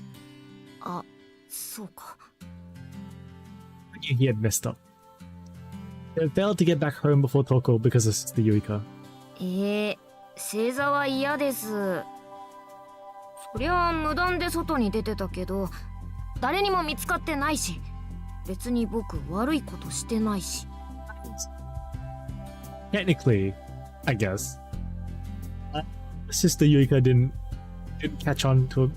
誰にも見つかっていない？ってことはベオくん、裏山で遊んでたの？裏山じゃなくて町。気づかなかったでしょ。実はトウコさんを尾行していただけなのです。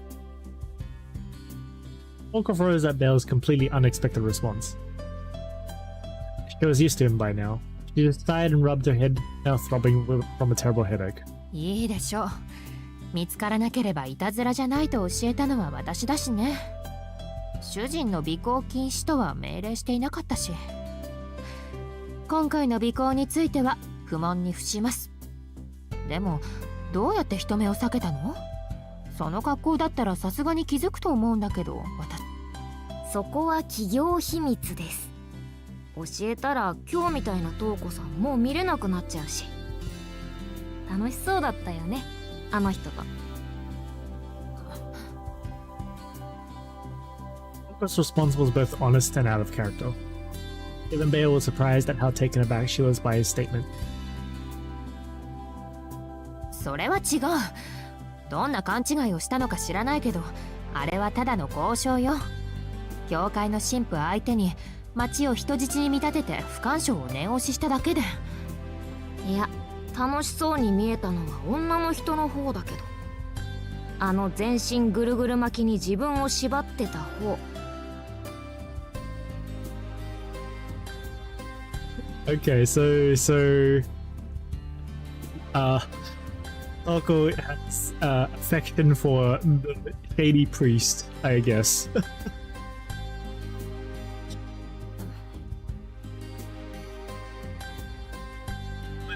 Stared at each other for a silent moment, satisfied with himself and his secret information. つまりあれって瞳子さんのつがい？ Toko nearly choked at the utterly fearless question. Albert Master wordlessly removed her glasses and tamped down her emotions. なんでそんな言葉だけ知ってるんだお前は。耳戸島にも程があるぞ。こんなの生き物として普通の言葉じゃない。まあ瞳子さんが普通の生き物だとは思っていなかったから僕としても意外だけど。それでどうなの？あのパッとしないポテトみたいなオス、何？ Suddenly irritated. He was irritated, but he couldn't figure out why. 何も何も、お前の言う通りしなびたフライドポテトだよ。少なくとも私にとってはね。気にする価値もないし、食べたくなるような魅力もない。本当？ただの敵？瞳子さんにとって特別なのは僕だけ？ああ、今のところはね。焼けぼっくいに火がつくかとも思ったが、完全にしけっていた。あれを前にしてどうこう思うのはもう二度とないだろうさ。そっか、なんでもないならもう忘れることにします。でも焼けぼっくいって何？思い出を蒸し返して前後不覚に陥ること。まあその可能性だって少しはあったと思うよ。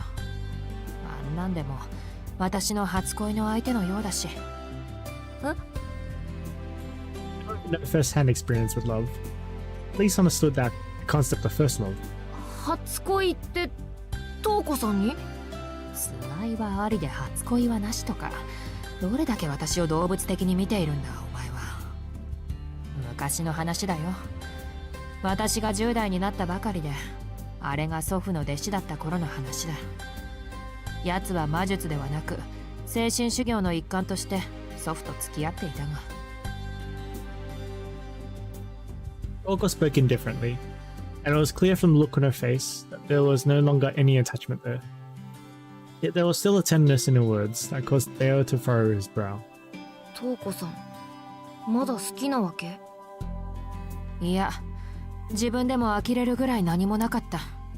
ただ青春の幻影というのかな。そういう頃の象徴のような知人とは話すだけで懐かしいものなんだよ。人間的には全く魅力を感じなくなったが、奴と話しているだけでこう昔の自分を思い返して笑いたくなる。Theo grew only more confused as Tolka spoke with such passion. He couldn't wrap his head around the concept that she hated him, yet somehow also still liked him. そういうの僕わかんないな。お前には好き嫌いがないからな。ロジックだけじゃ人の関係は解けないよ。そんなのあります？食べ物だって襟好みするじゃんか僕。お前の基準は有益か無益かだけだろ。野生動物にとって味覚は十分な栄養値があるかないかを測るセンサーでしかない。栄養値を度外視して食事をとるのは人間だけだ。自分の体に合っているからその食材を好むではないんだよ。人は楽しいか楽しくないかで食事をとる。好きなものが甘く見えるのはそのためだ。甘いもの、好きなものって甘く見えるの？ものの例えだが苦くは見えないだろ。まあ人によってはそれもありだが、そのあたりはあれだな、性癖の問題だ。卵が先か鶏が先かの話さ。好きだから甘いのか、甘いから好きなのかとね。でも僕、瞳子さんは甘く見えないけど。そりゃそうだろう。そもそもお前はまだ生きていないからな。あるだけのものと生きていることはまた別の話だ。皮肉な話だがね、その違いを知ったとき、お前は無敵ではなくなるよ。さあ、夕食だ。今日も大勝ちしたからな。霜降りのいいところを買ってきたぞ。Toko walked into the classroom, in her usual mood. Lingered in the hallway looking dejected. You're not actually alive. His words pierced right through Bale's heart. He didn't quite know why yet. 3 weeks would pass before he got a hint of why that was the case. Beowulf was perfect, and yet he would lose at the hands of a particularly imperfect creature.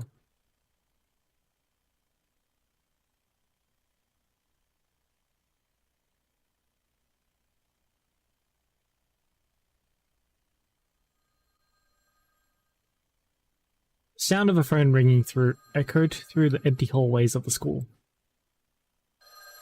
It was January, and both the maid who had remodeled the building and the magician who had expelled her from it were long gone. The telephone that Toko had installed on a whim came and rang without letting up, as if it knew for sure that someone was there to answer it. うるさいな。 Something rustled inside. There were definitely no people inside the school building. There was one non-human creature sleeping there. はい、こちら伽藍の道第二出張店。 Are you staying in the old school building? 店主は尻尾巻いて逃げ出した後ですので、ご用のある方は発信音の後にメッセージを。瞳子さん？うん。はいはい。どうぞ行ってらっしゃい。僕のことはお構いなく。The classroom was occupied by a young boy with blonde hair. Even before the phone rang, he was in human form. It used to be that when he was alone, he would always doze off in his wolf form. Not anymore. There was no real need for him to stay in his human form, but he did anyway. It was now his normal state of being when he was not in combat. じゃ、必要になったら呼んでよね。契約は切れたけど、僕はまだ瞳子さんの使い魔だし。うん、そう。嫌味なんかじゃないって。狼はね、誇り高いんだよ。瞳子さん以上の雇い主が見つかるまで、首輪はそっちに預けておきます。I couldn't help but wonder where Toko was traveling. She had accepted her loss and ended her contract with a familiar. She said it was because she hadn't fulfilled her promise to let him fight magic. But that was actually the fault of her familiar, not her responsibility at all. He had not fulfilled his duty as her bodyguard yet. で、瞳子さんは今どこ？ It was the name of a country he wasn't familiar with. After the battle, she had promptly left Japan to develop a way to break the curse. 何が敗北を認めただよ。それって、まだ諦めてないってことじゃん。Toko laughed on the other end of the line. Somehow Bale sensed a tropical scent coming through the phone. Whether that was a mystical effect of Toko's handcrafted phone, the super senses, was unclear. じゃ、さっさと帰ってきてね。僕はこっちに残ってるから。おいしいお土産よろしく。Toko asked him why. If he had really decided to stay on as a familiar, there was no reason for him to stay there. 実は僕もよくわかんない。As he stumbled over his words, Bale patted his chest a few times and remembered the pain he had felt. まあ、なんと言いましょうか。ここにいれば甘いってどんなものかわかるような気がするのです。Wolf had learned to accept being wasteful, expressed his future goal, a vague hint of delight in his voice. Thus concluded an exceptionally rare case of first love, sweet as honey.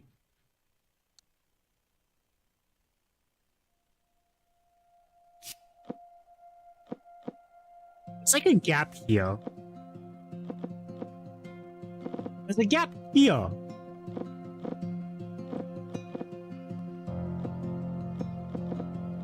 Is there anything else?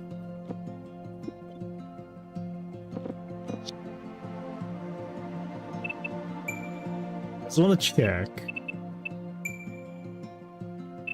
Yeah, there's like missing scenes. Missing CGs.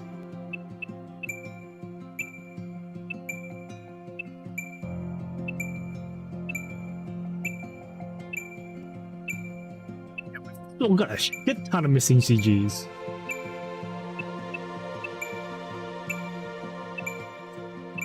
Okay. Going for the 100% CG completion. How am I gonna find them though? Do I just fast forward through their... Yeah, that was extra. Search for bookmark is load saves. The entire time, I didn't have a choice through the game. I'm just gonna check if there's any, like...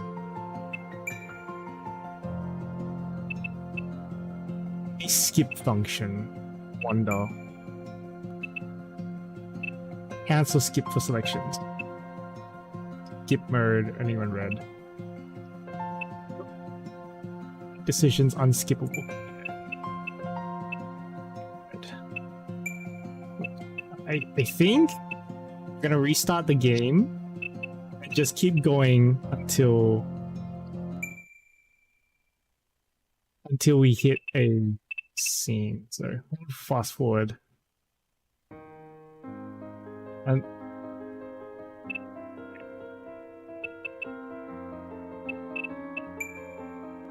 what's a control for skip? Okay. It's not right click. Probably the new notifications. You think so?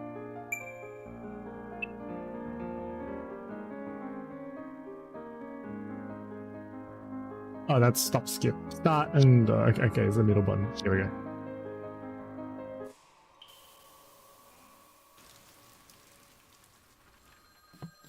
See how long I sit here for.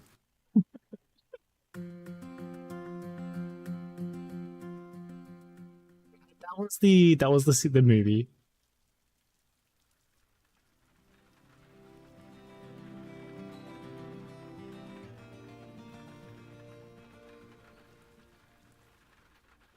Because I don't recall there being any choices.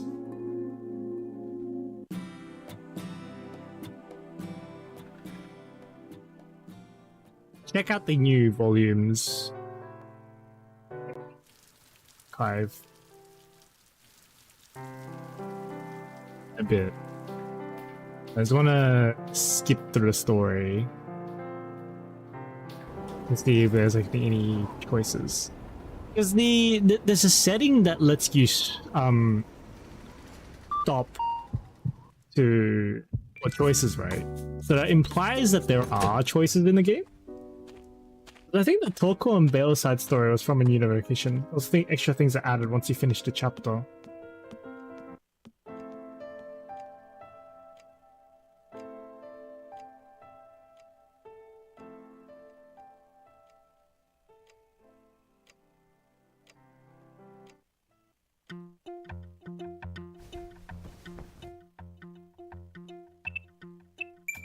So let's just make a save here.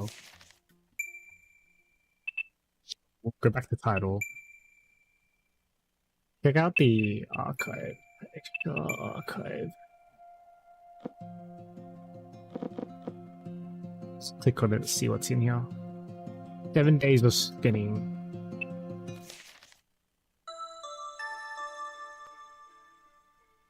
The city moved incredibly fast. Made one wonder was even morning at all. People so bright-eyed and bushy-tailed. I don't remember this. No, yeah, okay. The unfamiliar roar that awoke him reminded him of a rock slide. The identity of the monstrous sound was the engine of a motorcycle. Mr. Yoshida, his neighbor, was leaving for work. It's hard to determine when night ended and morning began here. The town's urbanization was synonymous with insomnia. 信じられない。まだ日も昇ってないのに。吉田さんはどこに行くのか。He sluggishly lifted himself off the floor. He caught himself starting to survey his surroundings out of habit, before deciding better of it, made his way to the washroom. Yeah, this is new. I don't remember this. There, he poured himself a cup of water and slowly gulped it down. Having been relegated to well water until recently, he found the convenience pleasing. Pleased was definitely the word that best described how he felt. Civilization is about erasing inconveniences through optimization. Reduction of labor in our daily lives. Mr. Koga had taught him that while the essentials were easier than ever to get our hands on, life itself was growing more and more complex. So too was it his duty to adjust to his new reality. As a distant relative of Sojiro's father, Mr. Koga had taken Sojiro in, even though the boy had been little more than a stranger to it in his life till that point. Mr. Koga had helped him get registered at school and find an apartment to lease. He had insisted that Sojiro handle his residence card and register his change of address by himself. A series of procedures proved exceedingly difficult for Sojiro. Knowing that this was a part of his new city life, he did his best to complete them diligently. They may have a reputation for being a stickler for the rules. City officers aren't all that bad. It was the first thing Sojiro learned after beginning his life in the city. 2 weeks had elapsed since he left the countryside. As uneasy as living alone made him feel, he felt he could make it work. It was not as if the people here spoke another language. Mr. Koga was absolutely right how practical the rules of the city were.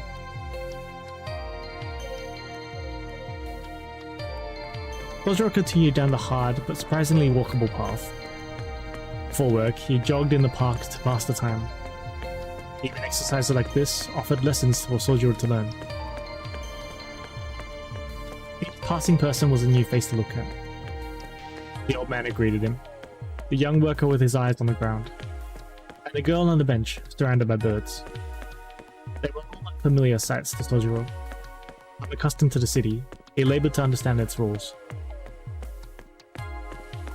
They were complex, simple, completely meaningless.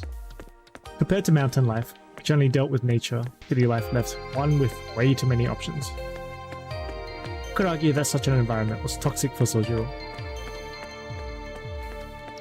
His life was a string of unsettling moments. Amongst it all, that he sincerely admired. For one, that the city revolved around various forms of profit and loss. The fact that one really needed money to get the bare essentials to survive the city was a comforting thought to Sojiro.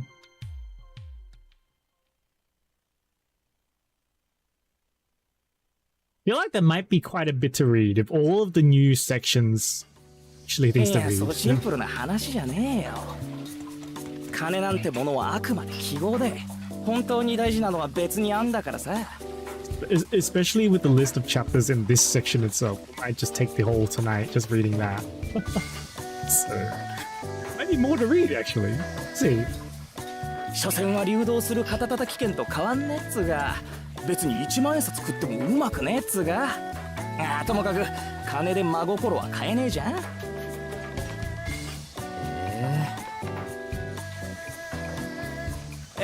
じゃねえよ、ざけんなよ。俺は悲しいよ。ついこの間まで4000ポッチの日当に鹿みたいに首かしげていた正直者がくったらねえ皿洗いをしながら、世の中金だよねなんてボソッと言わないでくれっつな。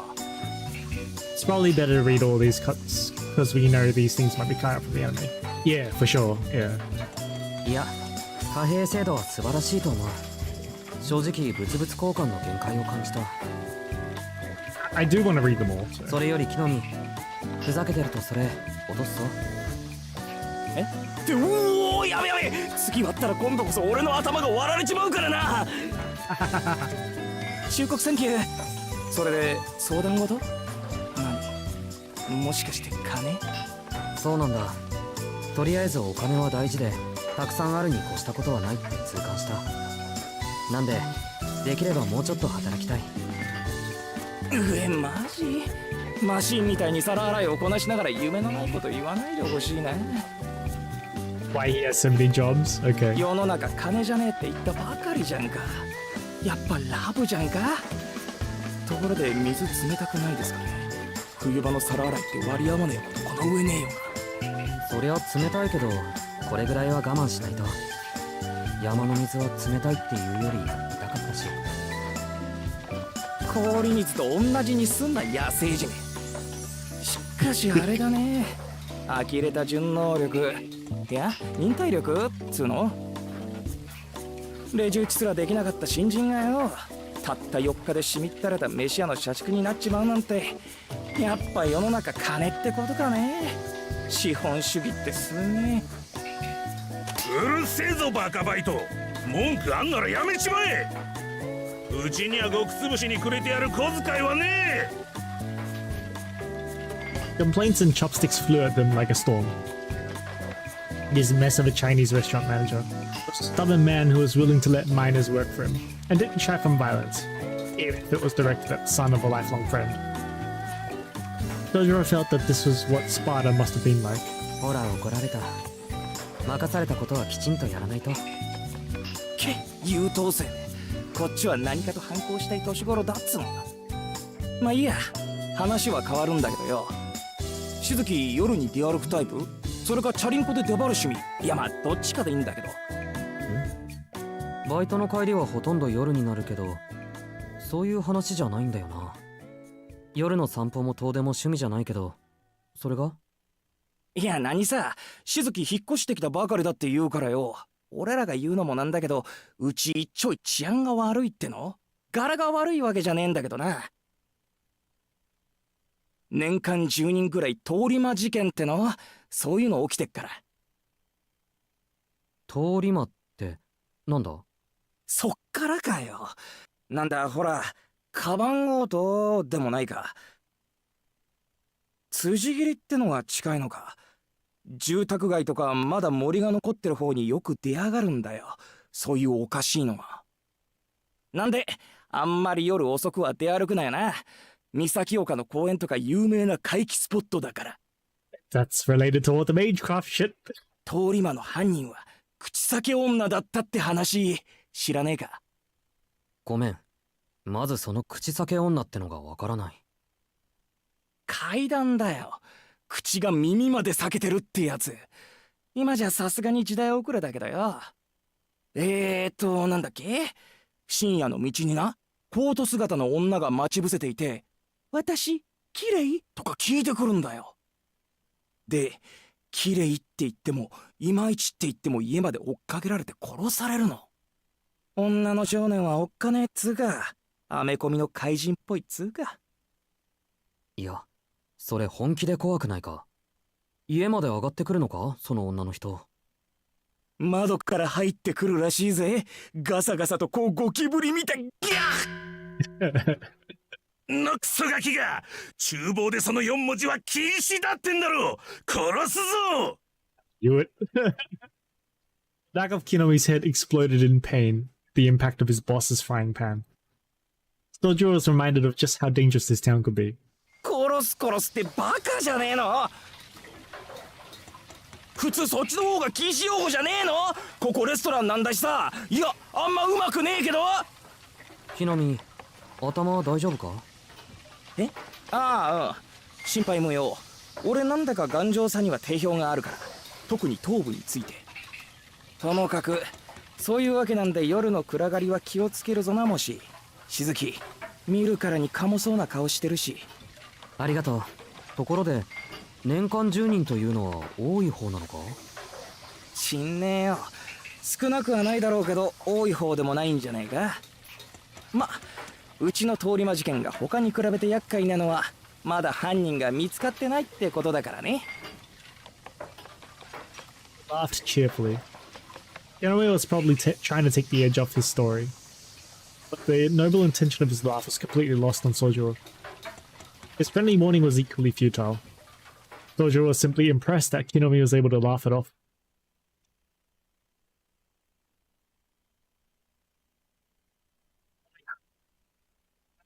Or behind, Sojiro proceeded through the dimly lit street. Suddenly,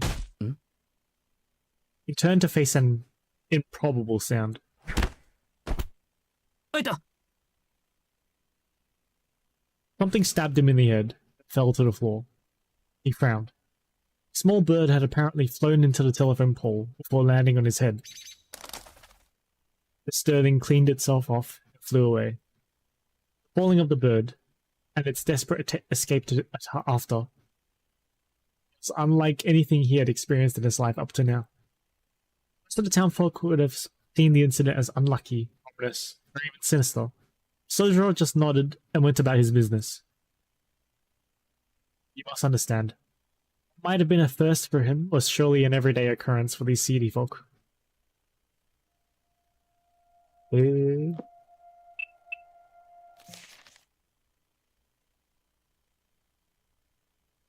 That's the bluebird. たったいまー。ねえ、アリス帰ってる？教会から帰るとき商店街でお土産もらっちゃった。伊勢屋のせんべい一緒に食べない？ A voice reverberated through the foyer, dyed in the colors of the setting sun. It was after 5 in the afternoon when Alko, still in school uniform, cheerfully returned home. He had finished her student council duties and attended her monthly meeting with the church. お帰りなさい。その様子なら何事もなく終わったみたいね、青子。Voice was coming from the second floor. In contrast with Alko and her boundless energy, a considerably calmer girls descended from above. 難癖はつけられたけど滞りなく。うちの問題はうちの問題だから、今回も手は出さないって方向でまとまったわ。それでいいのよね、アリス。ええ。猫の手なら借りたいけど、あの人たちの手は信用ならないし。いつも通り、後処理だけお願いしましょう。賛成。後ろからバッサリやられかねないしね。だいたい、私もあんたも背中を気にして没頭できるからじゃないし。私はできるけど、青子は単に、まだそれほどの余裕がないだけでしょ。うん。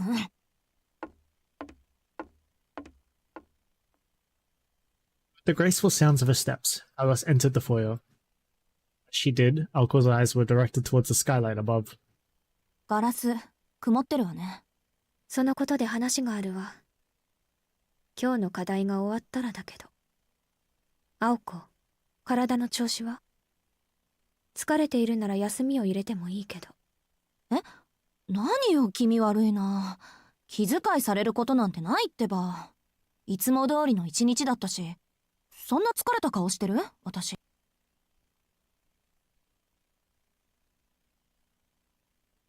School activities went. Today's were a breeze. At a glance, her school life might have seemed almost idyllic. Though the more she thought about it, some headache-inducing moments have stood out here and there. Incidents. With some sincere introspection, Nicole might have recognized the signs of her own mental fatigue, but doing so would have further added to her stress. ストップ。なんで帰ってきてまであんなののことで疲れなくちゃいけないんだ、私。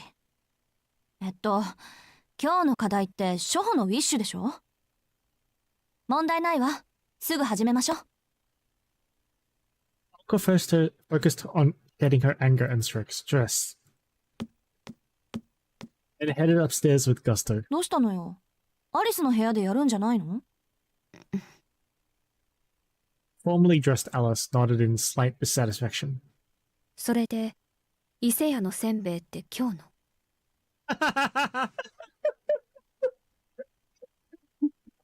？She just really liked to eat. She looked at the freshly baked treats Alko was holding.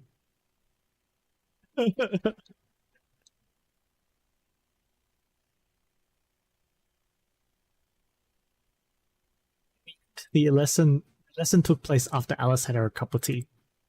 For an apprentice like Alko, Alice Kuonji was the kind of roommate and teacher that was hard to come by. If she insisted that Alko rest to preserve her health, Alko had no choice but to comply. The lesson was after 2 hours. So the two finished the dinner they had prepared and decided on a change of venue for where they would spend the last hours of the day. Sunroom was next to the drawing room in the east wing of the residence and offered a view of the beautiful grounds. The proud Kuonji estate's luxurious sunroom featured furnishings on par with those in the splendid drawing room. Meanwhile, 来年の夏はジャングルね、この分。 grounds outside had fallen into disrepair, neglected by the owner. ねえアリス、庭掃除専用のプロイとかいないの？ Alko took a step into the sunroom, poured some tea. 探せばいるかもしれないけど、少し手間ね。 Playing along with her roommate's joke, Alice made to sit in a chair. Just as she caught sight of the box of chocolates on the table, her lovely eyes narrowed in a frown. 何よ、言っとくけど、今日の失敗は半分アリスのせいよ。おせんべいで気が緩んだのが敗因っていうか、そりゃウィッシュのつもりがガンドになっちゃったのは我ながら攻撃的すぎると思うけど。Turned wish into a gun. 6個減ってるわ。え？なんだ、そっちのことか。Alko's eyes stared intently at the box of chocolates. Could search the world and never find a finer selection of chocolates. The brand was Sixpence Songs, apparently. で、鏡の話をするんだっけ？あれ、今洋館モードから岬モードになってるんでしょ？ええ。ここの管理はおざなりになるけど、岬市だけに切り替えたわ。それが昨日から曇り出している。少しずつだけど、確実に包囲されてるわね。包囲って数が増えたってこと？捕捉していた1名はもちろん、他にもう2名ほど不審者を目撃済み。都市部に1、郊外の森に2ね。はあ、あんたの目撃談は当てになるからな。Like, the forces arrayed against us grow. One who was captured is to us suspicious types. Steal to the town. They're just like finding enemies. で、うるさいのはどっち？森の方。捕捉中だけど、こっちの目に気づいているみたい。なかなか誘いに乗ってこないわ。そっか。じゃあ今夜仕掛ける？ To go after it tonight. One simple suggestion that would change the course of her life forever. It was no overstatement to say that this was a roll of dice that would decide whether she had the moxie to survive the experience of jumping out of a plane with a torn parachute. Alko swallowed her hesitation and fear with a little tea. School's anniversary night, she declared that had made up her mind. From that time on, she would not waver. She welcomed her roommate's strength with the barest hint of regret. Someone who shared the same motivations as her, so was ultimately reassured by Alko's resolve. Just more pleased than reassured. It had taken the better part of a year. Finally, Alko had stepped out of Alice's shadow. Two partners now shared the same fate. Alko was not the partner Alice had asked for, but a partner nonetheless. Strangers, worlds apart. And even if eventually they would battle each other to the death using all they had inherited, it was only right they did it on equal terms. It was, at least for now, a cause for celebration over how far Alko had come. せっかくだけど、今夜は私一人で十分よ。そんな余裕があるのなら、あなたはもう少し暗示の練習をするべきね。公演はあなたの担当だから、その時は働いてもらうけど。Alice did not so much as look at Alko as she explained the reasons. The scale of the enemy she would face that night. Plans for Alko. For in only 2 days from now, Uncle Aozaki would be reborn. はいはい、わかりました。Uncle finished the tea and stood up from her seat. お言葉通り、暗示の練習でもやってるわ。一節目は確か、軽く弱く、うまく早く、チクタクチクタク、急げや急げ、よね。そこは、軽く弱く、うまく早く、急げや急げ、チクタクチクタク、よ。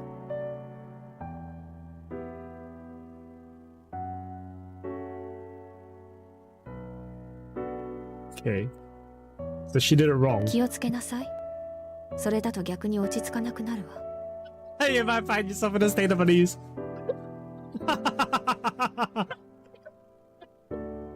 そうだったそうだった。じゃ、一つ失礼。Grabbed a piece of chocolate and popped it into her mouth.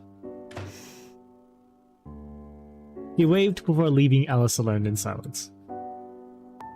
Stiffened a moment before slamming the box of chocolates shut, as if it could serve to scold Aoko for snacking.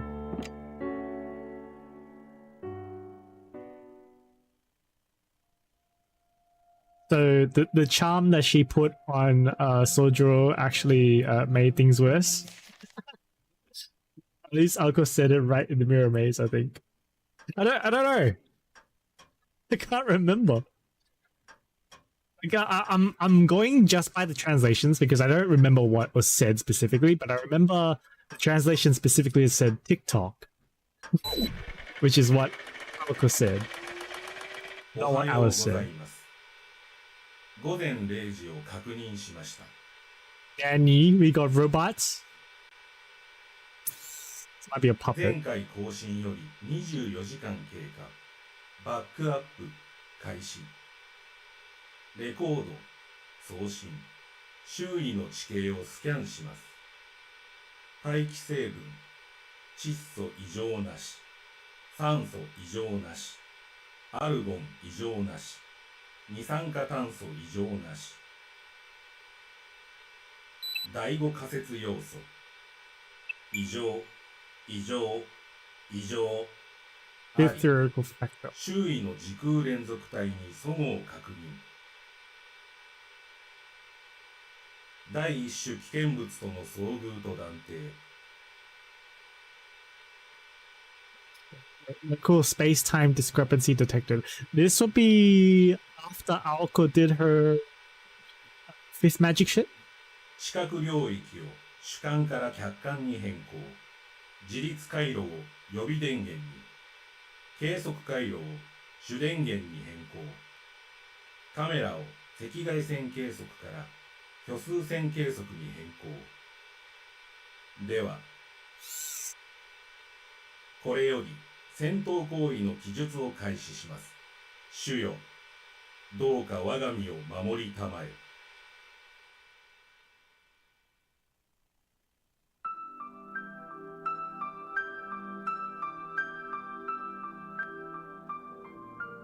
Saki City was a thickly wooded area.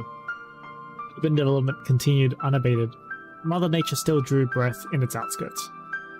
As old trees had been turned to lumber, the lakes had begun to turn to mulch. Even though the birds who curiously tilted their heads and moved on, verdure lived on, a testament to its enduring strength. Until the time came that the devouring light of civilization became powerful enough to encroach upon nature's mysterious domain.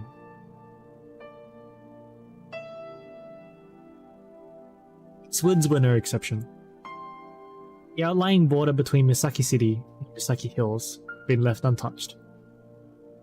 Though driven from their nests and dens here, life continued to subsist even today.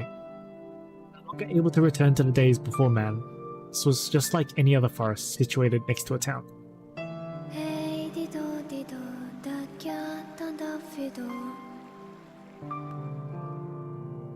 Winter had arrived in the woods. The chill cut like a razor, the icy air so thick it could reach one's bones. Exposed cheeks stiffened, and the wisps of breath formed swirls in the air before disappearing. It was 1 degree above freezing. The cold snap penetrated every nook and cranny of the woods, from the ground to the trees to the wildlife. 高くちゃんとバダムダリドとクラフト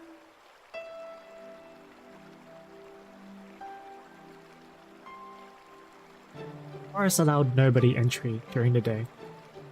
During the winter, it willed the animals to slumber. The still evening air felt like the stagnant breath of the lingering dead. The forest consumed the moonlight, obscuring the sight of even the closest of precipices, and hastening the untimely doom of any soul unfortunate enough to become lost within. The only noises to be heard were the whisperings of the wind and the murmurings of the stream. The immortal darkness stifled any sense of life. Not the breath of an animal, much less that of a person, was drawn in this place. A figure in black, out of this place, skulked within. It cast the tiniest, palest of silhouettes, like a small boat lost in a sea of fog. Its trepidatious footsteps echoed through the woods. Through the veil of trees was the unmistakable likeness of a young girl. I think that's Alice. To see such cleft under this run away with the spoon 来たぞ来たぞ。いるぞいるぞ。誰が誰が？誰と誰が？お腹は減ったの？お腹は鳴ったさ。どっちが食べる？どっちも食君は左手。べる。お前は右手。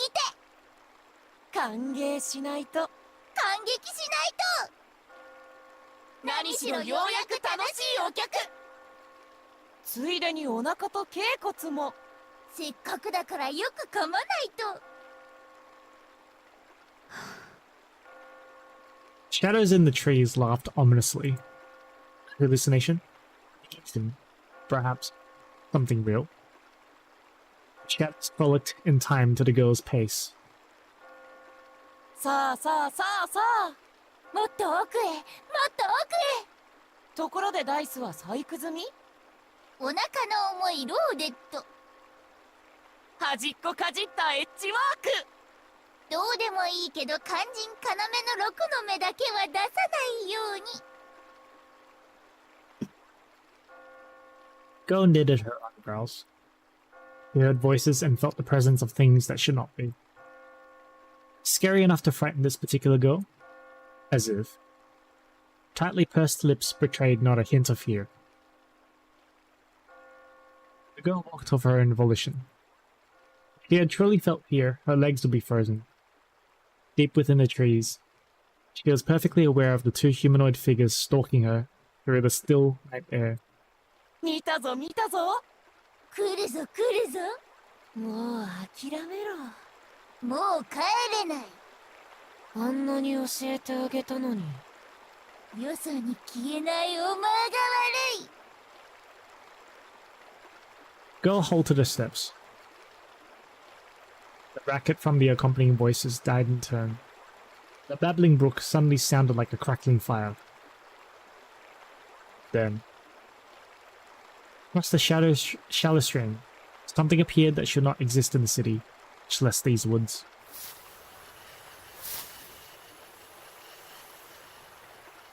こんばんは。話のわかる人はいる？ Girl addressed them calmly. These men with their glass-gird grins creeped towards her like two slugs. そう。ただの墓守り。監視だけが仕事なのね。失敗したわ。これなら青子に任せればよかった。ああ。けど。One grinning man stood still. The other, shaking violently as if unable to contain himself any longer, turned towards the girl. 青子にはまだ荷が重いわね。そんな姿だけど、あなたたちは一人前の魔術師のようだし。Black outfit stirred. In her hand she held a vitreous cap, darker than the deepest night. Two Glasgow men let a yelp of caution and incoherent fear. It was at this moment that they finally bared their intent and emotion. さようなら、お客様。きっと一瞬だろうから。お別れだけ言っておくわ。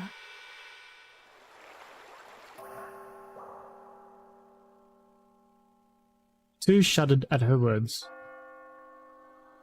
No mouths, nor ears or brains to begin with. For creatures like these, words were redundant. All that existed was the present. For those soulless creatures, fears and hopes were nothing more than an unimaginable future. What could be this feeling of foreboding they felt? Spine-chilling miracle that would rip them to pieces not moments from now. さあ、ごっこ遊びをしましょう。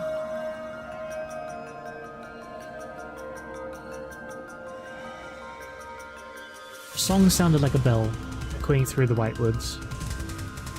The girl's voice vanquished the frost that had gripped the trees.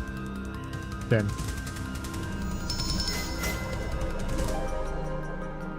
いやいや、ずいぶん待たされた。さあ、赤ずきんの登場だ。 curtains opened on Diddle Diddle, the banquet of the night. In confusion, one slit-mouthed man stooped towards the girl. In fear, the other fled into the woods behind him.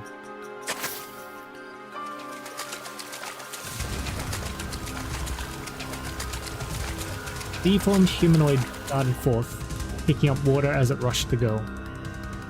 He already knew what this fiend was. The grinning figure had scissors for hands, a demon's heart. It was a wretch who kidnapped children, mercilessly rendering them into pieces. トゥイドル。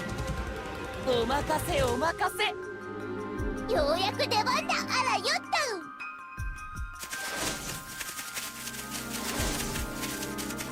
た。 Piglets bounded and rebounded, like paddle balls. The stuffed animals, the 3 feet in length, jumped and weaved their way between the trees.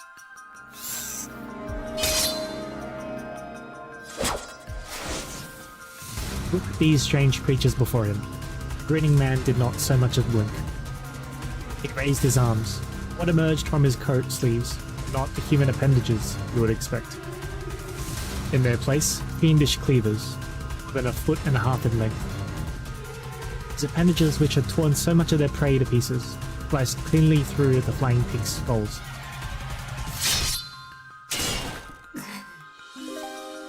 His limbs froze in place. The pigs' bodies were sliced perfectly in half. Then, dissected from head to tail, the pig's innards became as alligator jaws, clamped down upon the grinning man's arms. From fingertips to shoulders, they were swallowed whole. Took robbed the man of control over his entire body. The shiver of fear. These were no mere pig familiars. Immediately, it's that these were stapler monsters, disguised as mere pigs.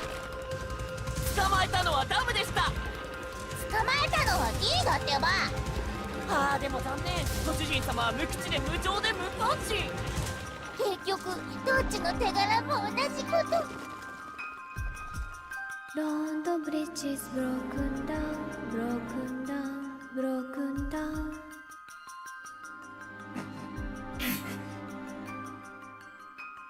Possible. Its presence murmured 3 times. Not possible. Possible. Possible. Talking pigs were one thing. Even having one's arms chomped off was in the realm of occupational hazard. In an instant, the wood was developed in a dense wave of magical energy. It felt. Though vexing, it was still impressive. These acts were particularly extraordinary. These rare familiars, a bizarre attack, sheer innate magical energy to elbow our mothers. He had experience with all these things. His employer was skilled enough to achieve all of this as well. However, どうするどうする。いつまで放置？手足一本、瞬きだって贅沢だ。お支払いは面倒でも、できればポンドでお願いします。they vessels, living creatures, beings powered by magic circuits. Even if his arms had been bitten, none of his body would move. It was nothing like being bound or weakened. It felt more like he had become words written in a book, faded to keep to their page. As the grinning figure's deformities indicated, he had overcome numerous curiosities, monstrosities, illusions, enthrallment, compulsions, freezings, putrefactions, and even petrifications, power granted to only the pinnacle of mystic eyes. From poisons to magecraft, he weathered a great deal. But this was something different altogether. The penalty that bound him now was based on different principles from blood, flesh, oxygen, heat. There was an unknown restraint that followed no rules he knew. Indeed, that was terrifying to admit. It was as if he'd encountered something alien to everything in this world.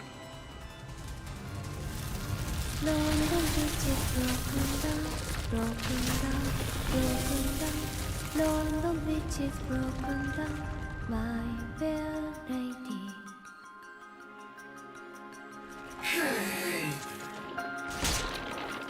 Fangs sank into his left and right shoulders.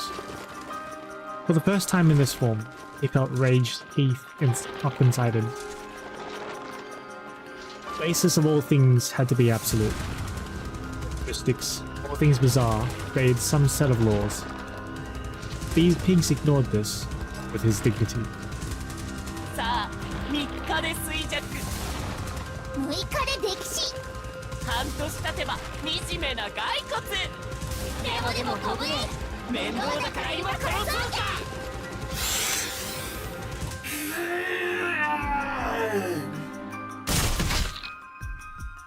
A howl. In a voice, he had let out an exasperated scream. なんて便利自分の腕を外せる機構お前こそ三国一のもののふよ。 Talkative pigs fell into the stream.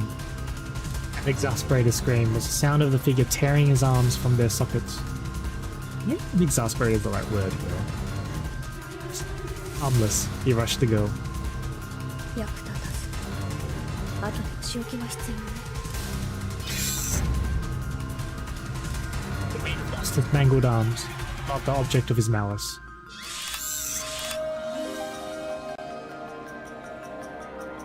Mystic eye to pierce the heart of its victim. A magic circuit designed to stop a beating heart. It was beautiful in its simplicity. At point-blank range, it was the equivalent of an unavoidable shotgun blast.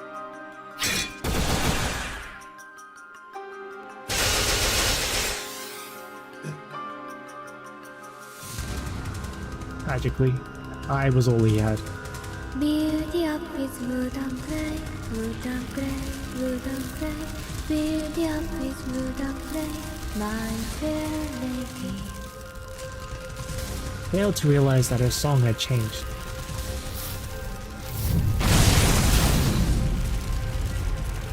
For the giant, the earth-scattering strike was akin to the act of shooing away an insect.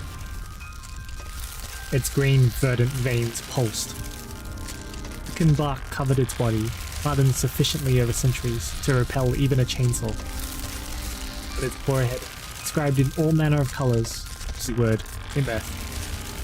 Judging from its misspelling, the inscription was purely decorative.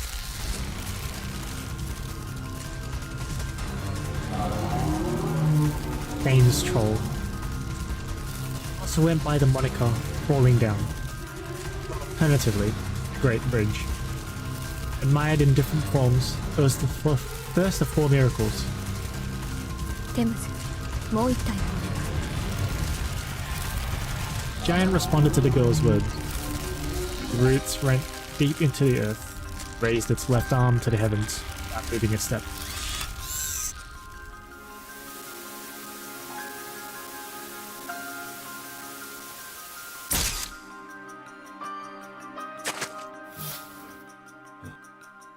Elsewhere in the forest, the grinning figure who had chosen to flee the battle was running through the night forest at full speed.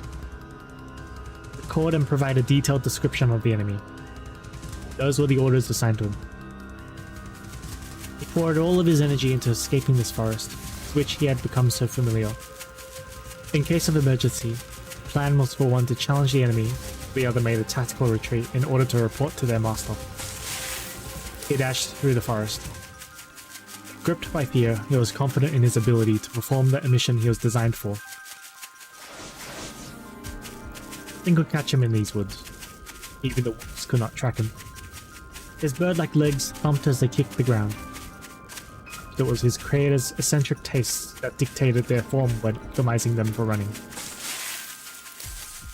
Grinning Man could reach a maximum speed of 45 miles per hour, past the limit of any bipedal creature. After securing a distance of several miles, he turned around to confirm his safety. There was no sign of pursuit. His crescent-shaped mouth, eye, blackened in relief. Then, facing forward once more, he looked up to lock eyes with his doom. London Bridge is broken down, broken down, broken down. In the distance, you could hear the dark rhymes of Mother Goose. Countless vines extended from the ground. They formed into a monstrosity that conjured up images of an arched bridge, something resembling a giant arm.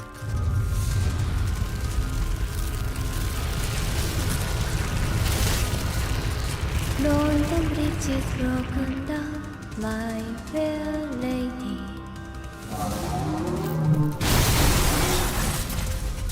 回収方法、生還は困難、解析は困難、転送は困難、状況を終了します。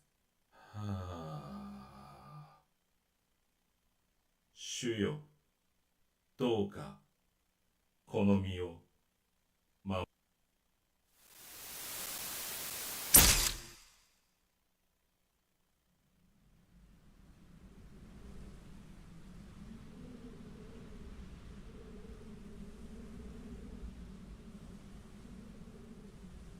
済んだよね。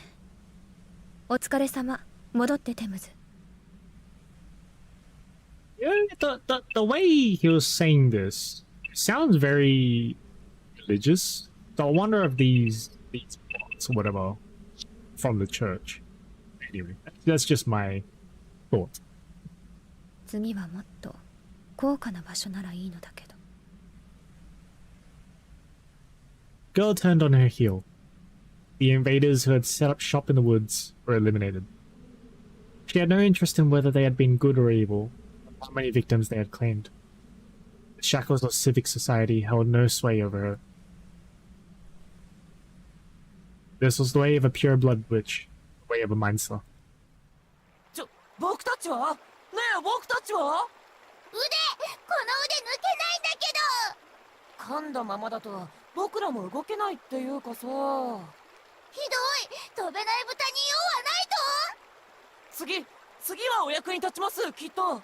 生まれてこの方、失敗続きの僕らだけど。壊れるまでに一度くらいは褒められたいね。Girl let out a sigh and stepped into the stream. She removed her gloves and dipped her slender fingers into the ice water. 6の目は出すなって言うけど、6の目しか出ないようになってるわよね、あなた。There's no response to her melancholy tone. In place of the once boisterous pigs were two black dice, now sitting in the palm of her hand. As the girl was about to say something to the scattered remains around her, she realized something that made her put a hand to her mouth. お別れは済ませていたわね。目ぐらいは聞いておくべきだったかしら。Slender, pale fingers traced her lips, as if reluctant to part from them. Sighing again, she calmly left the dark woods the same way she had entered. Okay.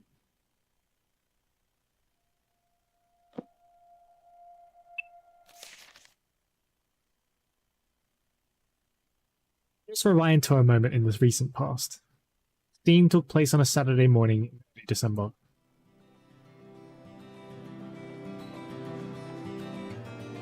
Third period over just before lunch.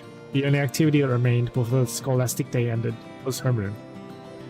12 Class C students, Sojiro Shizuki and Kosuke Kinomi, were standing outside on the balcony overlooking the schoolyard. They were stuck waiting for their homeroom teacher, Mr. Kazuki Yamashiro. I could not leave until he arrived. The rest of their classmates were chatting idly in the classroom. Class A's Tobimaru Tsukiji was killing time alongside them. The listless trio discussed their weekend plans as they leaned on the veranda's railing. 木の実はベアでアルバイトか？ばっか誰が日曜まで働くかったよな。明日はほら B 組の子たちと遊びに行く予定だったんだけどな。なんかうちから出られね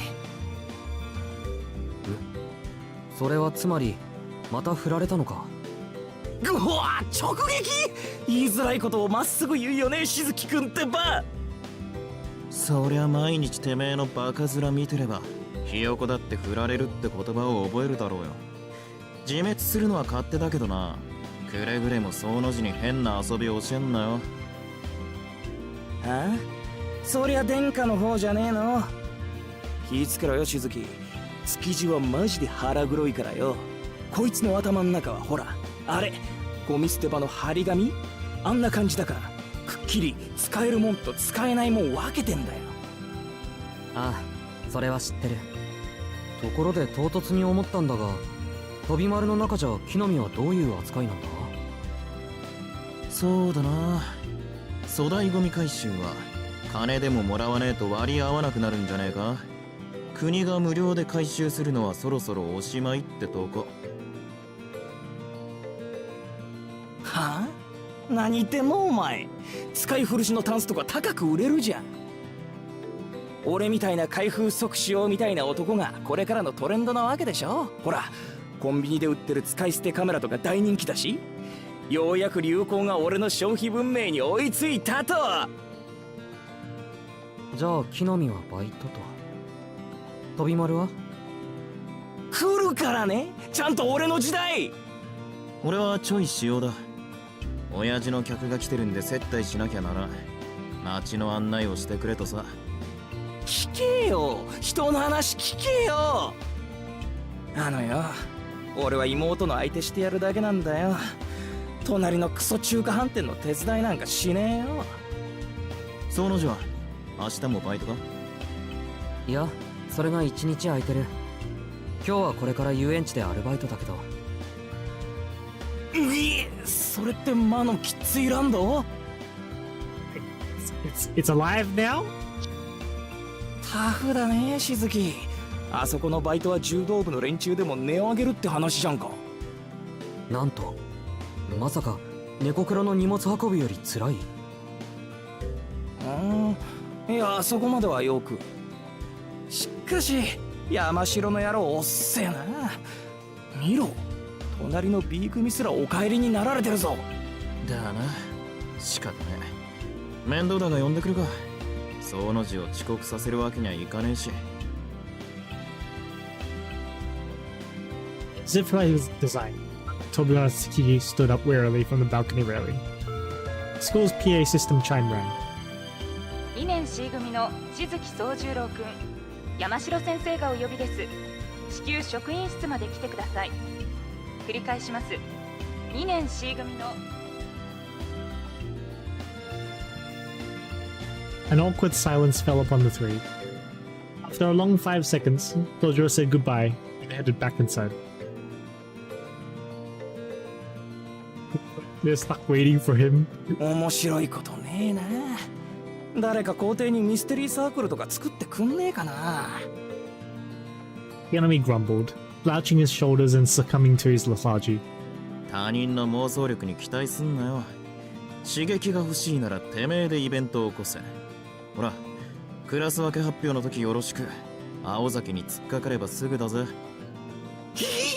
蘇るトラウマやだよ。会長の大立ち回りは面白いのを通り越して恐ろしいよ。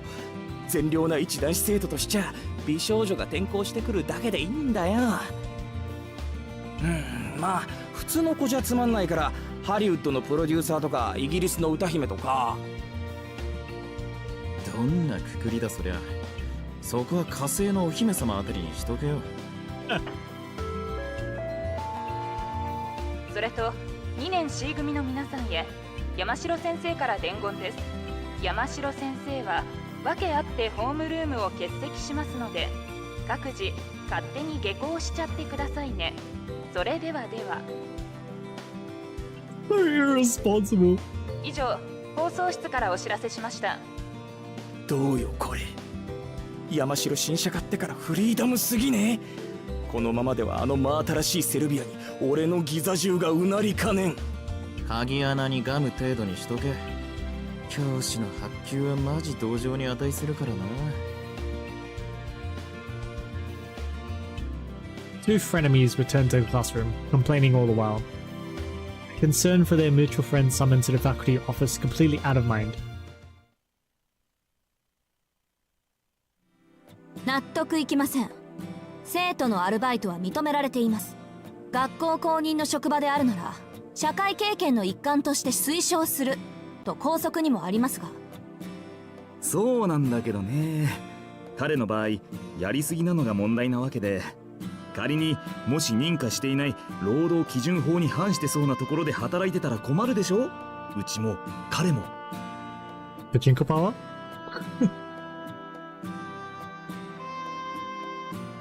Volatile tension between the ruthless student council president and the easygoing modern language teacher permeated the room. Praying to be spared from the impending confrontation, the other teachers hurriedly relocated to the meeting room. By the time Mr. Yamashiro noticed this, the only other person in the room was the student council president, Naoko Awazaki. 逃げたか。ひどいなみんな。怖いのは僕に押し付けてばっかりだもんな。話の続きです、先生。仮に彼が指定以外のアルバイトをしているとしたら、それは彼の要求に学校側が応えていないからではありませんか。下宿先の家賃を奨学金で賄えとは言いませんが、時間の許す限り働きたいという要望は考慮すべきです。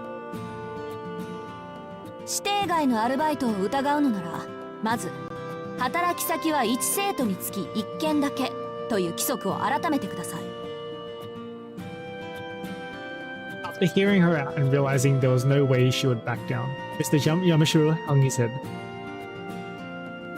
This was supposed to be easy. The plan was to call in the student meant to be working multiple jobs, confirm whether the rumor was true, and if so, give him a warning and some guidance, then head to lunch with the knowledge that all was right with the world. The student council president, who was coincidentally in the faculty room at the time, heard the entire issue and decided to call out this injustice. As far as Mr. Yamashiro was concerned, he was in the right. He was well aware of the aforementioned student's situation.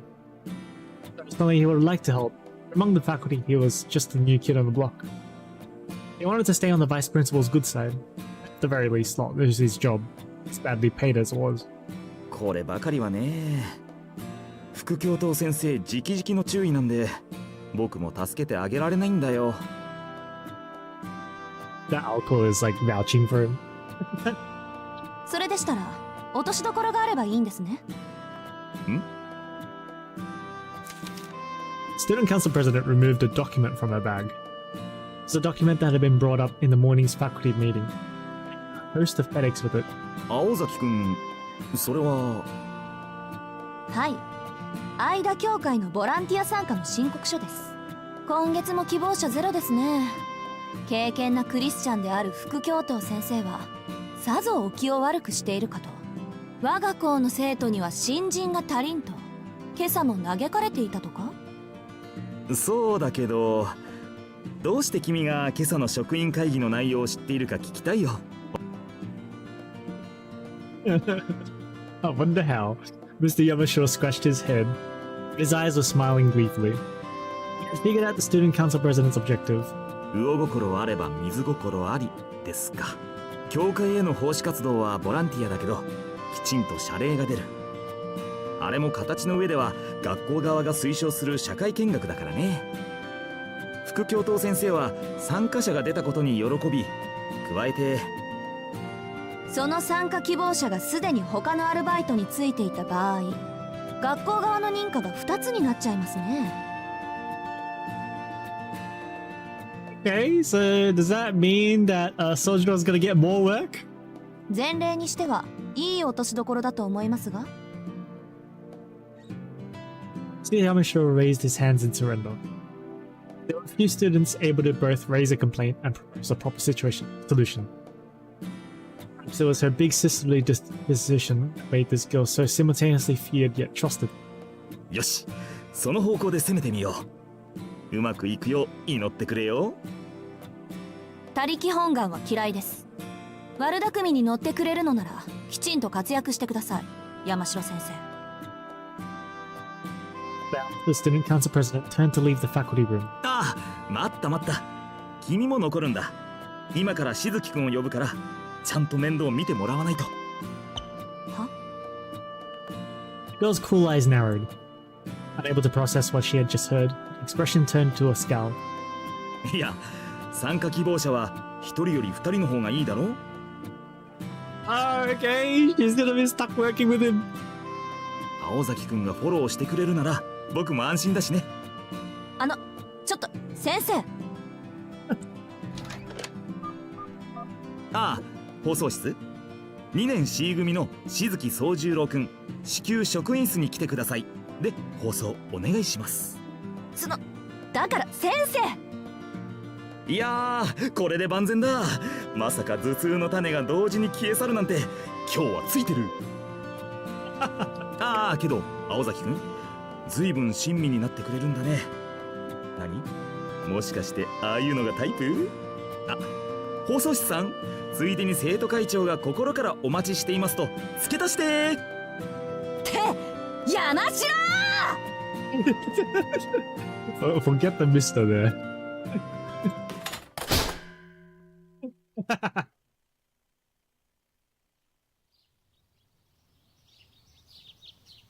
Funny how Oracle talks about these things, but once Sojourn lives with her, she forces Sojourn to pay rent. Right. The next day, pleasant Sunday. Sojourn was awake 2 hours before the time he was supposed to meet her. After getting up, he decided to go for a leisurely jog to clear his mind. But, lost among his own thoughts, his 30-minute jog turned into almost an hour. Upon realizing, he rushed home.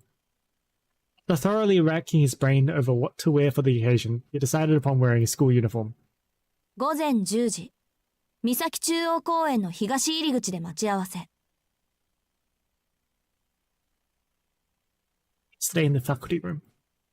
Naoko Awazaki had shared the time and place with him that day. She said it with such pain on her face. Maybe she was fighting a headache at the time. しかし、青崎の風邪は治っているのだろうか。I guess that means he's moved back to his own room. Sojiro muttered, his words of concern misguided as they were. In any case, he waited for about 5 minutes. At precisely 10 o'clock, the student council president appeared. おはよう。いつものことだけど、時間だけはぴったりよね、あなた。Unless this is set before he moved in with them, but I don't think so. Because otherwise, it's a bit weird for Alco to go this far for him, right? I don't know. Anyway. ひどい顔ね。もしかして気分悪いの？いや、体調はいいと思う。Before his work at the amusement park. Oh, he doesn't have his collar. Okay, so it should be before then. Good, yeah. That makes sense. So I was gonna be like, it's weird that he would move back to his own apartment afterwards. Because I think they're okay with it at this point, right? I mean, they're okay with not erasing his memory, so... だがしかし、青崎は制服だった。ええ、学校の行事だもの。当然でしょ？ So unless she literally did that just because her sense of justice. Sure. Okay, damn, alright.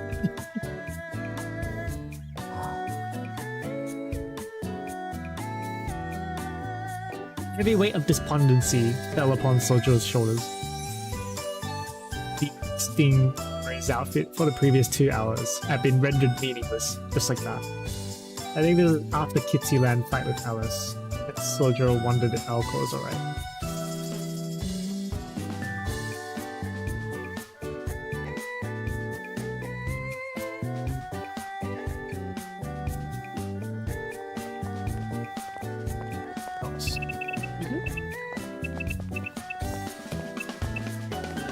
Alcor. I was like, he's feeling better. Oh, yeah, okay.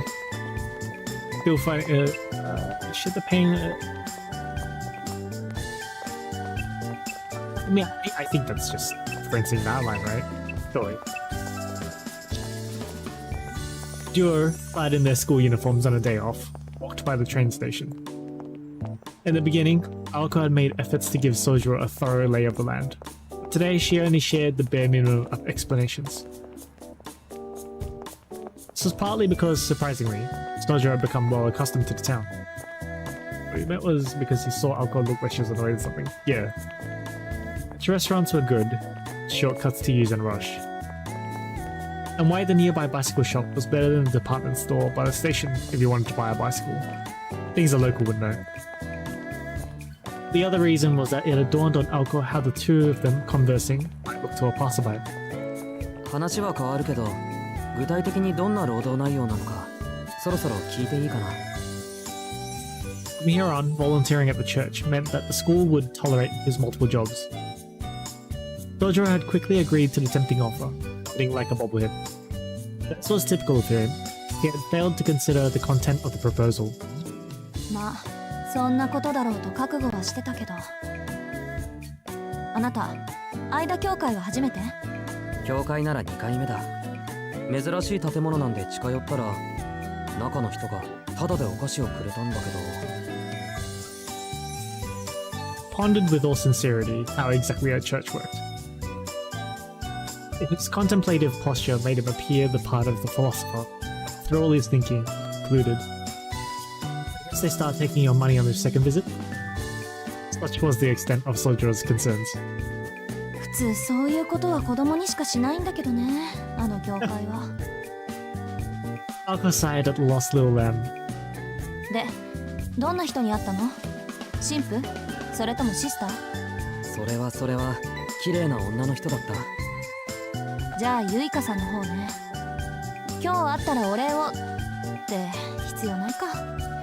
あんたのことだからそのあたりはきちっとしてるだろうし。仕事の話なら簡単よ。学校でやってることと変わらないから。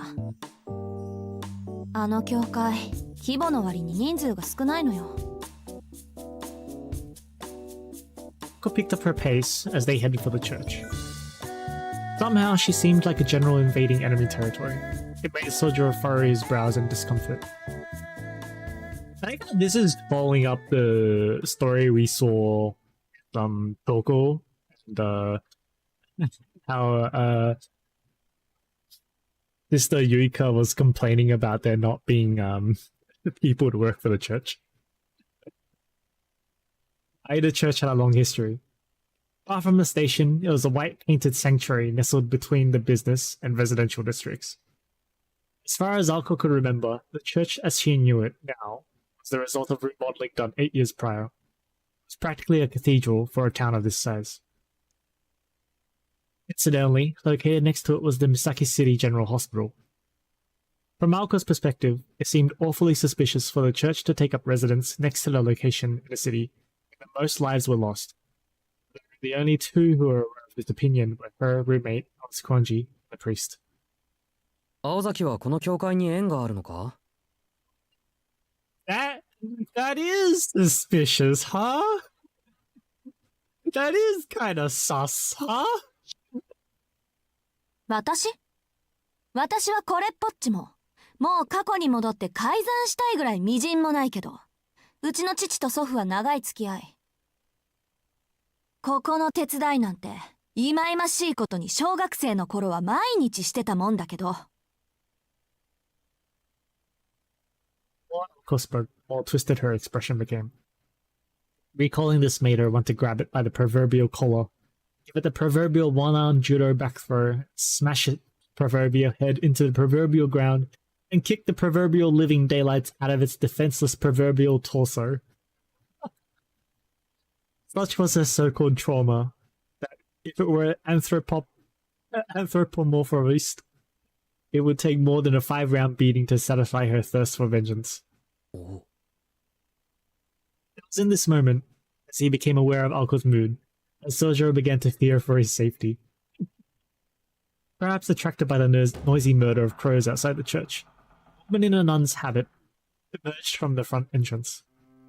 失礼ですが、どちらのお客様でしょう。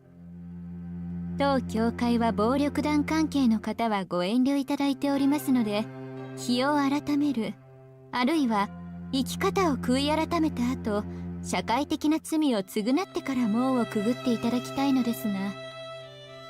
He sensed Alco's hostility.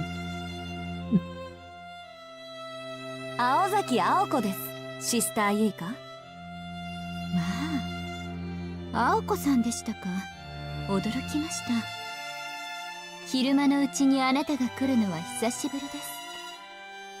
そうですね。いつもは夜に呼ばれて神父様とだけお話をしていますから。ユイカ、まあ意外ですね。1年近くまともにお話をしていません。 I'm off for the game. そうですね。いつもは夜に呼ばれて神父様とだけお話をしていますから。ユイカさんとは。 Literally just that, okay. ま、この先だって一度もないでしょうけど。ええ、あなたも随分と立派になられたようでがっかりです。何より今の気配は清らかな少女とは思えないほど悪辣でした。 At surface, the two exchanged congenial greetings. Unable to read between the lines, all Sojo could see were two good friends. 今月のボランティアは私とそこの彼です。親愛なる間教会のためですから。10時から3時まで1分の狂いもなくきっかり働かせていただきますわ。 Kongetsu? This month? Oh boy. まあ、世も末ですが歓迎しますね。神の家は万人に等しく開くもの。この際、あなたの内面は見なかったことにしておきましょう。Let's disregard what we just witnessed. Nun flashed a smile that was equal parts elegant, cruel. Keeping up appearances aside, she seemed overjoyed to have able hands to put to work.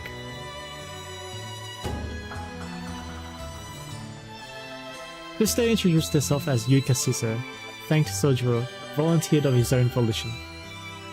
Sojiro noticed that her eyes were always shut, not wanting to be rude, especially in front of Alco. He decided not to cry. しずきさんとおっしゃるのですね。声のイメージ通り、落ち着いたお名前です。はあ、それはどうも。Krista let slip a frown at Sojiro's ambivalent response to her compliment. 失礼。名字で呼ばれるのはお嫌いのようですね。宗十郎さんでよろしいですか？え？いや、どっちでもいいですけど。ではそのように。ほんと、難儀なことですね。The sister's tone was gentle, her words seemed somewhat indifferent. She lacked sight. She guided the two with certainty in her step. それで、奉仕の内容ですが。分かってます。クリスマス前だし、面倒な掃除を済ませておきたいんでしょ？ Yeah, it's before Christmas, yeah. 問題ありません。そういうの得意ですから。They're a strong suit, as much as Sojiro's. では、青子さんはかまどの方で聖兵の作り置きを。しずきさんは外に。私どもでは手の届かない箇所の清掃をお願いします。ちょっと待って。台所に律香のやついないでしょうね。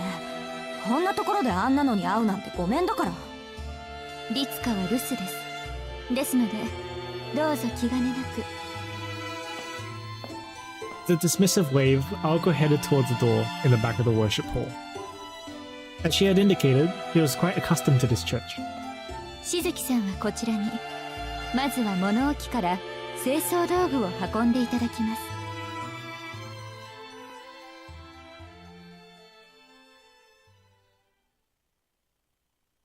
Entrusted to Sojiro did not require any particular skill. It was window cleaning at its most standard. 窓を全部拭けばいいんですね。水拭きと空拭き、その後にコートスプレーもお願いします。はしごの高さは足りますか？あれ、ちょっと足りないっぽいですね。では届く範囲で結構ですので、よろしくお願いします。After the brief exchange, the sister returned to the church.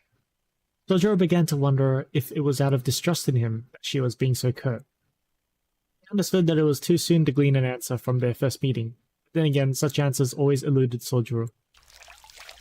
Alone, but no less encouraged, Sojiro began cleaning the windows. Today's weather was a disappointment once again. It had not gone so far as to rain. It was too overcast to enjoy the sun. He leaned against the tall ladder, beginning with a window about 5 yards from the ground, quietly cleaned. Sojiro was never the kind of person to mind physical labor. In fact, if there had been a blue sky, this might have been a perfect day off for him. By the time he finished his third or fourth window, he felt very relaxed and began to whistle. 15 feet was an intimidating height. It provided a wonderful view at the same time. Turning toward the town gave Sojiro a clear view of the tree-topped hill that had previously caught his eye. やっぱり林の中に家があるような。 Way before the mansion, okay. The hill in the woods just outside of town. From here, the forest overlooking the sleepless city looks like a foreign castle. あれ、何泥棒さん。 Just then, lost in his thoughts while wiping windows, Sojiro was pulled out of his trance by someone pacing below him. He looked down and saw a girl, her unkempt clothes otherwise contrasting with her kind visage. でもちょっと怪盗には似合わないのんびり屋さん風味。どっちかっていうとあれかしら。暖炉から現れては微妙にいらないおもちゃを押し付けるセイントみたいな。うわぁ、私あのヒゲ苦手なのよね。だってどう見ても不法侵入者じゃないあの人。She looked to be in her late 20s. Despite the cold, she was not wearing a coat. She had no purse either, which was rather strange as a woman. Her purse were never far apart. Sojiro knew this truth quite yet. Based on the fact that none of this seemed to apply to her, could have easily surmised that she was herself a little loosey-goosey. Few cards short of a full deck, one might also say. あ、私ピンときたわ。君、ミサコのバイトの子？偉いわ。今時の高校生は業者さん顔負けなのね。The girl looked up in admiration to Sojiro as he stood atop his ladder. よーし、私も手伝っちゃおうかな。はしごはまだある？他の雑巾は？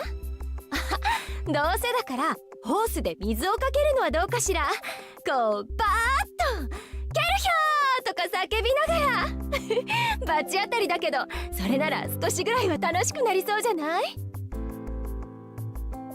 The girl let out a hearty laugh.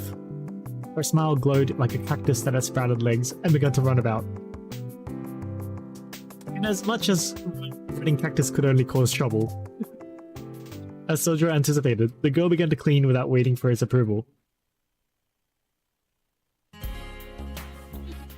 いえ、教会の前を通ったら人影っぽいのが窓にへばりついてるのが見えちゃったの。昼間っから泥棒とか豪快だなーってちょっと興味惹かれちゃって。そしたら可愛い子が真面目に労働してたわけ。窓拭きの達人みたいにビッとかっこよく。そんなの見せられたら手伝いたくなるのが人情じゃない？ Wiping the window next to Sojiro, the girl continued to chatter cheerfully. Though this was all kinds of suspicious, Sojiro politely followed her lead, nodding and agreeing as she spoke. There was an instinctive camaraderie. He sensed this girl was just like him, always getting the short end of the stick when it came to menial work. あなたは教会の人なんですか？私？いえ、ただの通りすがりよ。それよりあなたってのは他人行儀ね。君とは商店街で何度も会ってるのに。いや、会ってませんよ。会ってます。君魚達さんでバイトしてる子でしょ？今週だけでも何度か行ってるもん私。私はそうね、花沢って言うんだけど、君の名前は？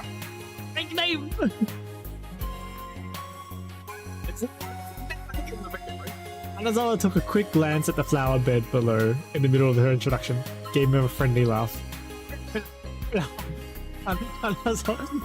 She looks at the flowers. Ana means flower.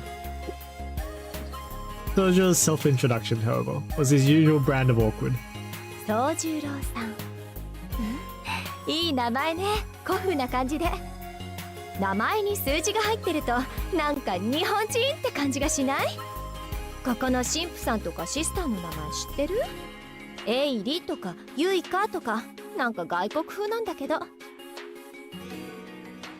Really? Sounds normal to me. Normal Japanese, but alright. エイリさんはともかく、ユイカさんは綺麗な黒髪の女の人でしたよ。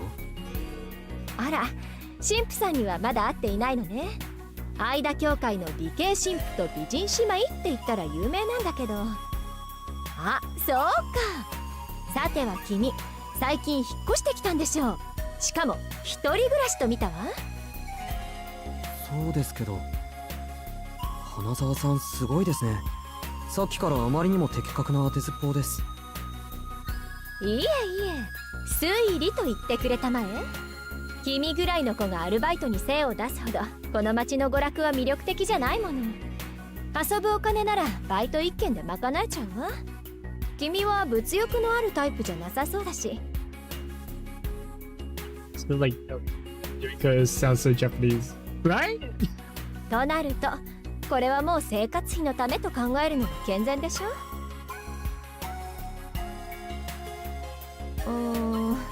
まあ学生さんが生活費も学費も自分だけで賄うなんてのは健全じゃないんだけど。いや、そうでもないですよ。働かざる者食うべからずです。そっか。宗十郎さんは若いのに立派ね。私も学生の頃はバイト三昧だったから少しは君の大変さもわかるわよ。Yurika's face is at the bottom here, my camera's covering it. なんと花沢さんも一人暮らしだったんですか？ええ、親の反対を押し切ってよその国に留学しちゃったの。あっちには友達もいたから下宿先には困らなかったけど、さすがに食費ぐらいは稼がないとね。けどまあこう見えて肉体労働は苦にならないタイプだし、学院もバイトも楽しい思い出になってるわ。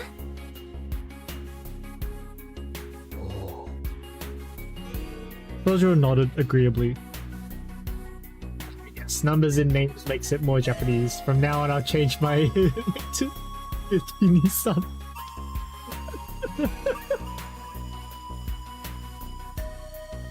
If I or not, he could barely hold back the sense of solidarity that was welling up within him.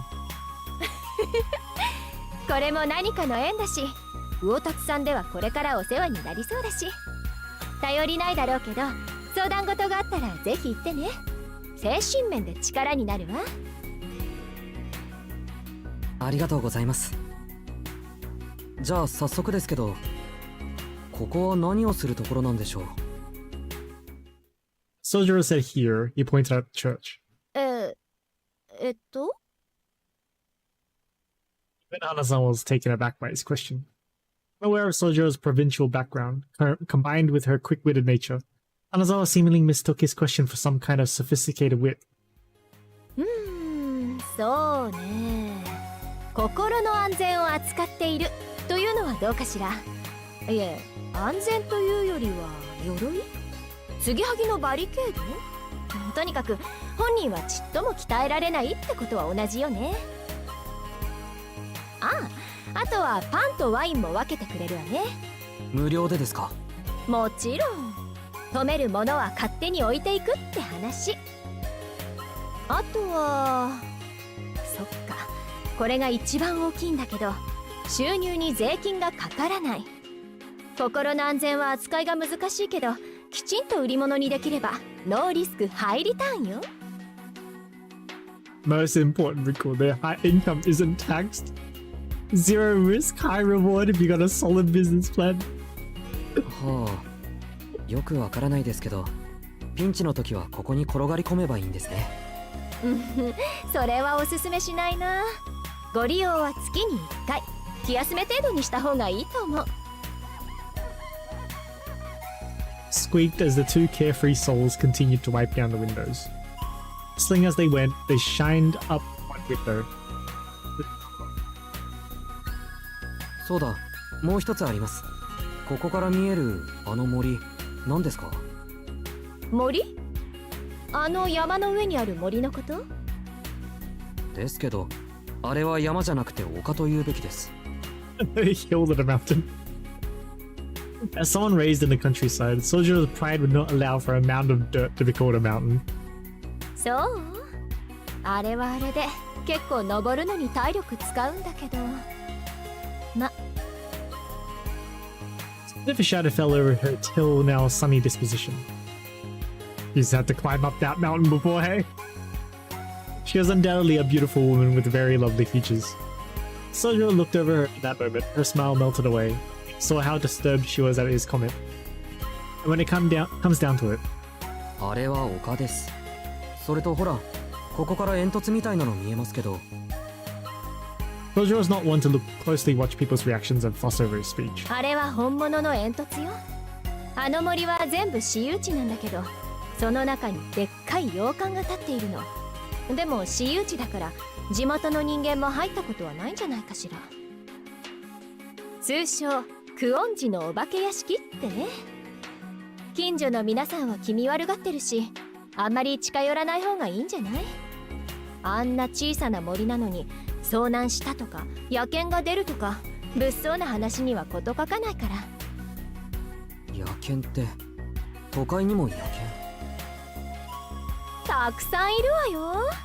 この教会の裏手の空き地にだっているし、ここの神父さんは物好きだからパンとかあげちゃって、それでワンちゃんの巡回ルートになっちゃってるんでしょうけど。とにかく君子危うきに近寄らずよ。あの森には入らないのが町のルールなの。そもそも私有地だし、入ったらおまわりさんを呼ばれちゃって、そのまま交番でお説教タイムなんてあんまり楽しくないでしょ。Sojourner nodded along to her story as he stared at the far-off chimney from his vantage point on the ladder. A teeny tiny part of him was curious about that hill, because it reminded him of the woods where he grew up. After reminding himself that it was none of his business, he turned to window washing.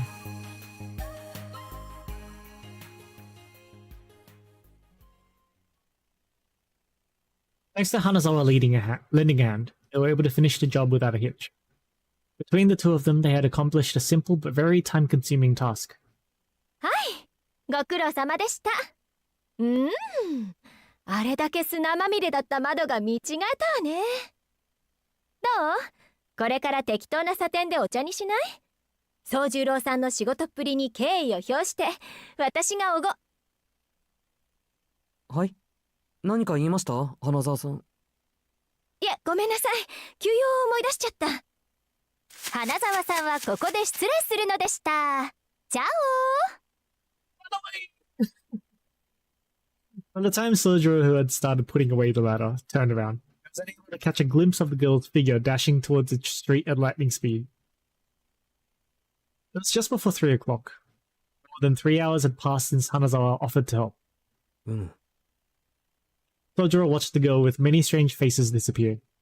For someone who seemed to have been on an aimless walk, Hanazawa had spent a good deal of time with him. Maybe helping Sojourner out reminded her of something she needed to do. しずきくん、そっちにいるの？ It was Alco. Running away from Alco. The student council president popped her head out from the corner of the church. あ、声かけてごめん。いいから作業に専念。The sight of Sojourner putting away a ladder taller than himself seemed to have provoked an emotional response from in Alco. Then in an instant, she rolled up her sleeves and began to approach him. Oh. Surprised him even more than Alco's sudden appearance. Ignoring Sojourner's bewilderment, Alco promptly began issuing orders. はしご、横に倒していいわよ。下の方は私が持つから、あなたは上の方をお願い。He did all of this so matter-of-factly, Sojourner began lowering the ladder before he even had a chance to insist that he could do it by himself.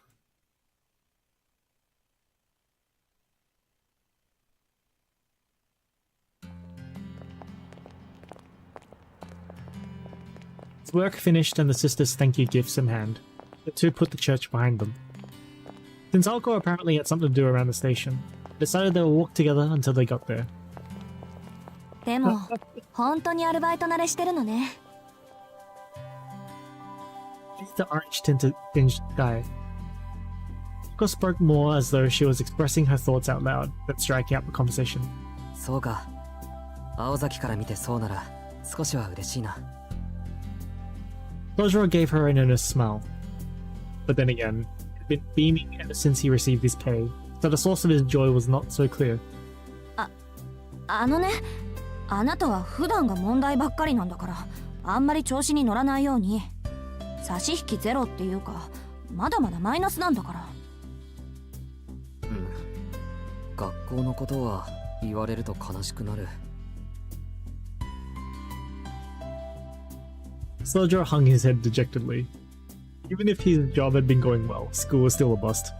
Exams were one thing, but even classwork was something he had found himself falling behind in. 青崎は成績悪いやつは嫌いか？まあ、頭というか巡りの悪い人との話は疲れるでしょうね。でも、あなたはそれ以前だし、そもそも私にはこれっぽっちも関係ないし。You hear that last part again. And also, there should be a comma right there.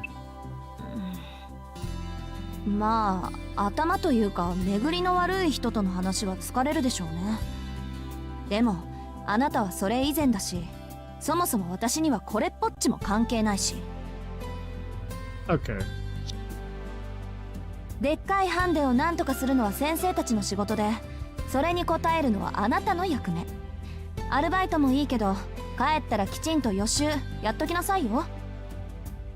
He didn't exactly say this, so it's unrelated to me. That's a bit. それはもちろん、学校の人たちはみんないい人だ。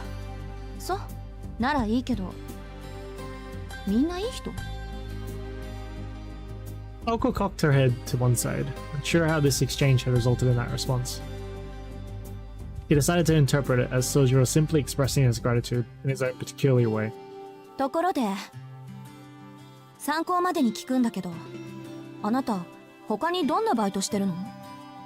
どこって商店街が多い。魚のお店とか花の店とか。あ、でも昨日は隣町まで遠出したな。遊園地のアルバイト。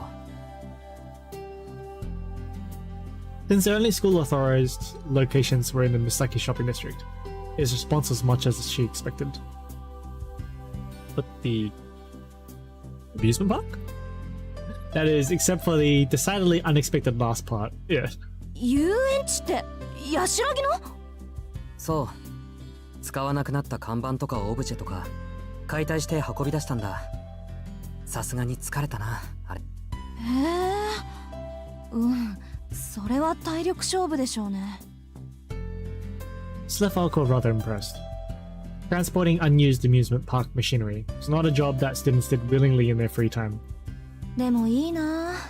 私、キッチーランドって一度も行ったことないの。三崎町に住んでるのに。Alco looked up in the direction of the neighboring town. Here you could just barely make out the Ferris wheel. The round steel frame of the wheel, illuminated by the sunset as it was reminiscent of an old gravestone. そうか。それは金銭的な理由で。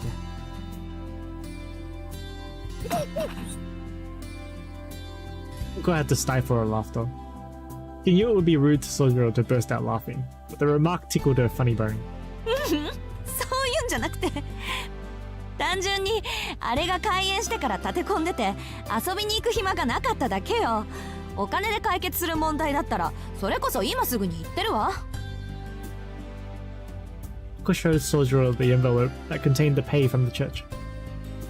There was nothing sinister about her remark and gesture. The fact that she did not jump at the chance to go, Sojiro sad.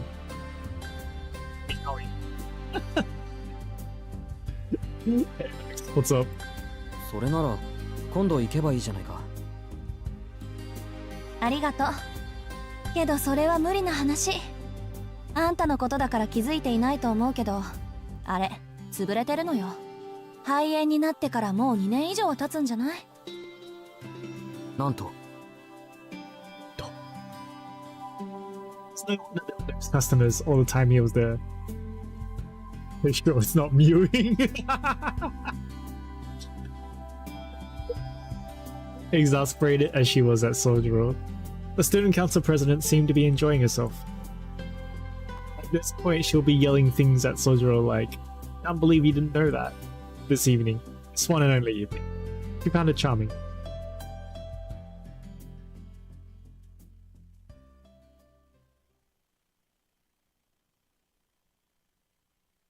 They parted ways, and Sojiro returned home to his apartment, immersed himself in his studies, and before he knew it, it's time to go to work.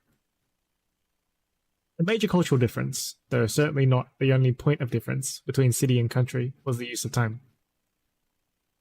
It did not matter what part of the city he was in, time flowed far too quickly here. Failing to squeeze even a drop of knowledge from his textbooks, he put them away for the day before heading to town.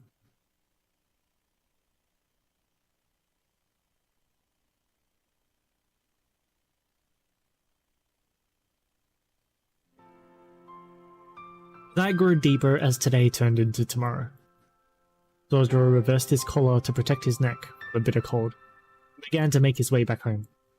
Not a stall to be seen, dogs scrounging for food, and late-night shoppers.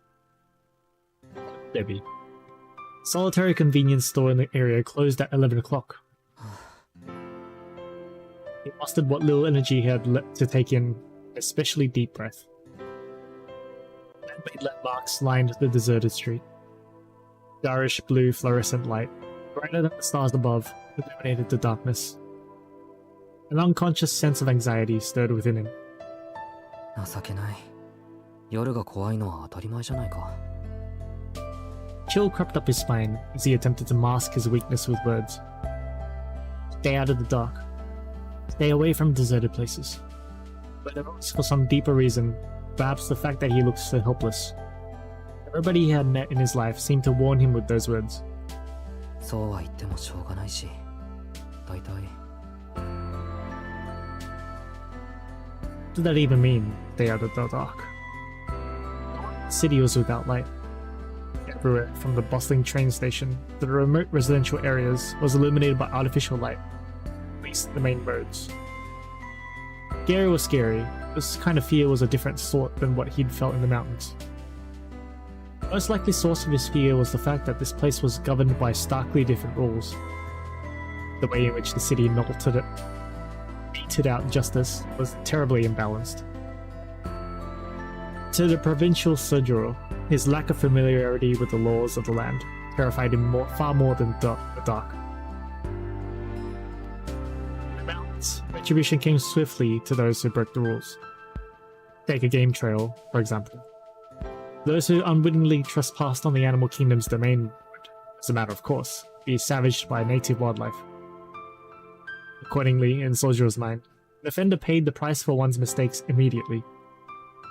It's not a matter of who punished whom, but simply that the one who broke the rules would meet instant, tangible retribution. He felt that, in this regard, the laws of the city were far too ambiguous. Could meet their demise without ever knowing whether one was in the right or wrong. けど、基本的には変わらないんだよな、多分。I do agree with Sojiro about this. Yeah. The laws of the city are far too ambiguous, yeah. Put it simply, retribution was delayed. To take the analogy a step further, like home in his village, no one individual had been given the responsibility of maintaining order. In the city, however, someone was put in charge of punishing lawbreakers on behalf of the kind-hearted citizens who lived there. Crime and punishment were in the mountains were synonymous. In the city, the two were separated. The unrepentant person brought judgment after the crime had been committed. Entering places that must not be entered. Seeing things that must not be seen. Breaking a law had consequences. Someone would come to exact justice for the law that was broken. The result of all that was that the safest way to survive the city was not to stick your nose in the affairs of others. When the people who cared about Sojiro told him to stay away, it probably meant, if you don't, nobody will be able to help you. といけない。また近道しそうになった。No matter how much of a nuisance these obstacles were, could not just climb over a neighbor's fence. Even one's apartment was just the other side. Was it just about to jump a fence? It was like, oh crap, almost took another shortcut. Just imagine that. If the people inside happened to be awake and call the police, nobody would lift a hand to help him.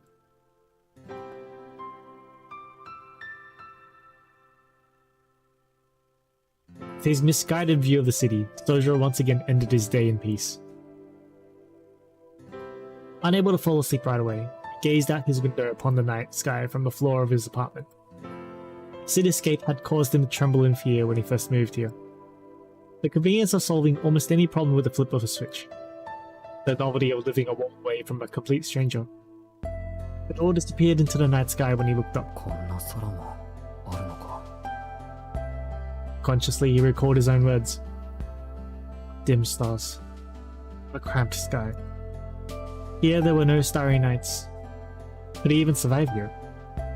The same misgivings since his first night continued to haunt him.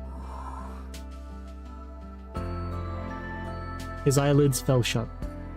Although he was fraught with worry, Sojiro's body felt the fatigue from his work and studies. Thus, he fell fast asleep.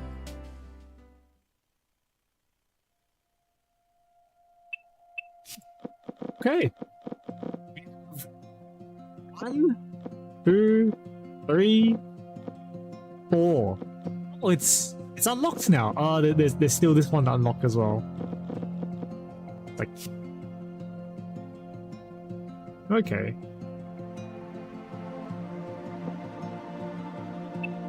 There's at least 5 more to go through. Read this one, and then go through the rest of next week, I guess. If they're all of like a decent shit length each, then it'll probably take another 3 hours or so to go through. Walking around the mansion at night often led to mysterious encounters. Alright, I'll see you later, Ipan. How's it going, bye? Mist might suddenly fill the hallway. Doors might appear and disappear. Just when Sojiro thought he had seen it all with pig-shaped shadows mending the carpet. Pig-shaped shadows. He heard the sound of a bird's flapping coming through from the sunroom. As much as he had come accustomed to turning a blind eye to such occurrences, the sound of flapping wings in the sunroom was too much to ignore. And not just one bird, even 2. It sounded like dozens. So many birds packed in the sunroom would inevitably lead to shattered windows and broken glass. Sojiro grabbed the broom and dashed towards the sound, prepared for the worst. Perhaps he was moved by his natural impulse to help, or desperate self-defense. His mind flashed to what a teacher had said at school. 皆さんも部屋の整頓は心がけてくださいね。人間の自制心って環境に流されるらしいですから。ほら、それまで犯罪の少ない町だったのに、一つボロボロの家ができただけで近隣住人がみんな自堕落になるというあれ。環境への無関心さがすさんだ精神を作り上げるとか眉唾ですけど、正直なところブームだからって盗んだバイクで走り回ったり、学校の廊下の窓ガラスとか割って回っちゃダメですよ。先生。At the time, school gangs had garnered a certain reputation among the youths. 窓が割れると心が割れる。Sojiro appreciated the basic message of the lecture as he ruminated over it. The thought of broken windows had given him a sense of urgency, as if the mansion's very moral foundations were at stake. His roommates were harsh enough with him already. Anything further would only lead to rampant rumors at school about their cruelty. To protect the honor of the student council president, there was also concern for his own safety that sent him rushing to the sunroom, however.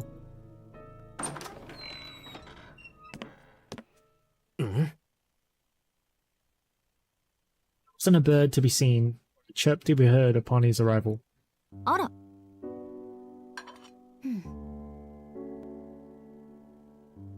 Alice and Alco, sipping afternoon tea at the table that overlooked the courtyard, were present. The dozens of birds Soldier had sensed with his mountain intuition were nowhere to be seen. 今ここに鳥が来なかった？アリス、さあ、もう見えないのならいないということでしょう。アリス、見た？だって、いないよ、鳥。It was a lie so blatant, even Soldier could see through it. そんなバカな。He knew for a fact he heard the flapping of a flock of birds. Unable to accept that there really were no wild animals in the room, Soldier approached the windows with suspicion. There were no feathers of it or any other signs of birds having been outside either. あ、夕食、鳥鍋？ Of course Alco would say something like that, as she watched Soldier search desperately. あいにく今日のバイトは魚屋さんだ。イワシでよければ土産にするけど。イワシか？私、あのパイ嫌いなのよね。いえ、むしろイワシのパイとか食べたことないのよね。Alco's stand-up routine was far ahead of its time.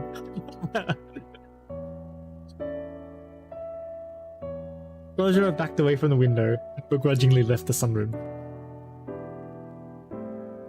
Feeling Alice's all too familiar, inscrutable gaze upon his back. なんだい、アリ。Just as he opened his mouth to ask her what she wanted. あいった。 A blue comet crashed into his head. It needed no explanation. It was this stupid bird. Ah, camera's coming up her face again. It could only be Robin, the mysterious bird that appeared frequently in the mansion. It shrilled accusingly. The truth was, tiny aggressor that assaulted him just now was the greatest of the mansion's 7 wonders.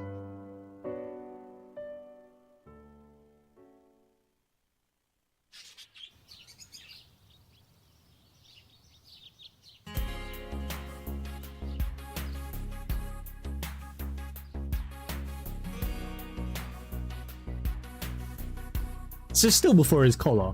Now he's in the mansion. Okay.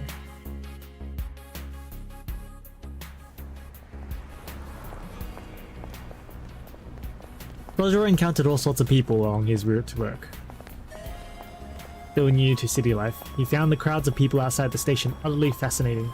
In fact, were the highlight of his commute. 2 people were exactly the same clothes, or walked in the same fashion. So many people, you would think they would all melt into an indistinguishable huddle, but each person he saw was different and unique.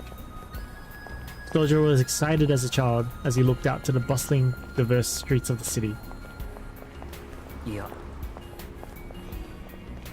Closing his eyes in shame, he sighed. He was upset with himself for behaving like a bumbling tourist from the countryside. ちょっと、青信号で突っ立ってられるの邪魔なんだけど。何柄にもなく黄昏てるんだか。Stern and familiar voice behind him snapped him out of his navel gazing. なんだ、マッドベアに行く途中だったんだ。私はコンビニのバイト。こっちは5時からだけど。しずきは？同じく5時から。くまりはどこか寄るところでも？本屋に寄った帰り。読みたかった本がなくなってたから仕方なく出歩いてたところよ。なるほど。時間を持て余しているところも同じだね。The girl that greeted him was Kojika Kumari, a friend who was also in the same year as Misaki Hai. Though it would have been more accurate to say she was looking for a pretext to fight him than greet him. To Sojiro, Kumari had been the first person in the city he could look up to. It made his first job, where she insisted he wasn't cut out to work the register after many mistakes, and convinced him to quit after working at the convenience stores altogether. And she introduced him to his current job at the Chinese restaurant, Bad Bear. Much better fit for Sojiro. 何その無理やりな顔。なんか元気ない。いつも以上にイラッとくるわ。しずきのいいところなんていつもピシッとしてる背筋ぐらいなのに。もしかして悩みとかあるの？マッドベアにタチの悪い先輩でもいるとか。それなら話ぐらいは聞いてあげるから。言ってみ。Her tone was stern, her eyes were earnest. Having grown up in the city herself, she was irritated by virtually everything Sojiro said and did. Nevertheless, she still treated him like an equal. Introducing him to his current job was just one example of her sincerity. いや別に悩みとかそういうんじゃなくて不思議なことがあったというかね。Sojiro could not find the words to explain his situation. That did not stop him from trying. There were no problems at the Mad Bear to speak of. He liked it just as much as his other job at Otatsu, the fishmongers in the shopping district. In fact, his problem had nothing to do with work at all. His problem was a certain blue bird that was not stopped pecking at him recently. Oh, that bird, okay. 鳥につっつかれる？何それ、小さい悩み。でもまあ、青い鳥っていうのは確かに珍しいわね。いや珍しいのは外見の話じゃなくて。He stopped, unsure of how to proceed. Words alone were not enough to convey the bird's plump body or the sound of its chirping. 綺麗な青色と言ったらマウンテンブルーバードだけど、日本にはいないわよね。青いツバメだったらいるかもしれないけど。いやツバメじゃなくて丸っこいんだ。図鑑で調べたんだけどどうもコマドリっぽいけど。青色のコマドリは存在しない。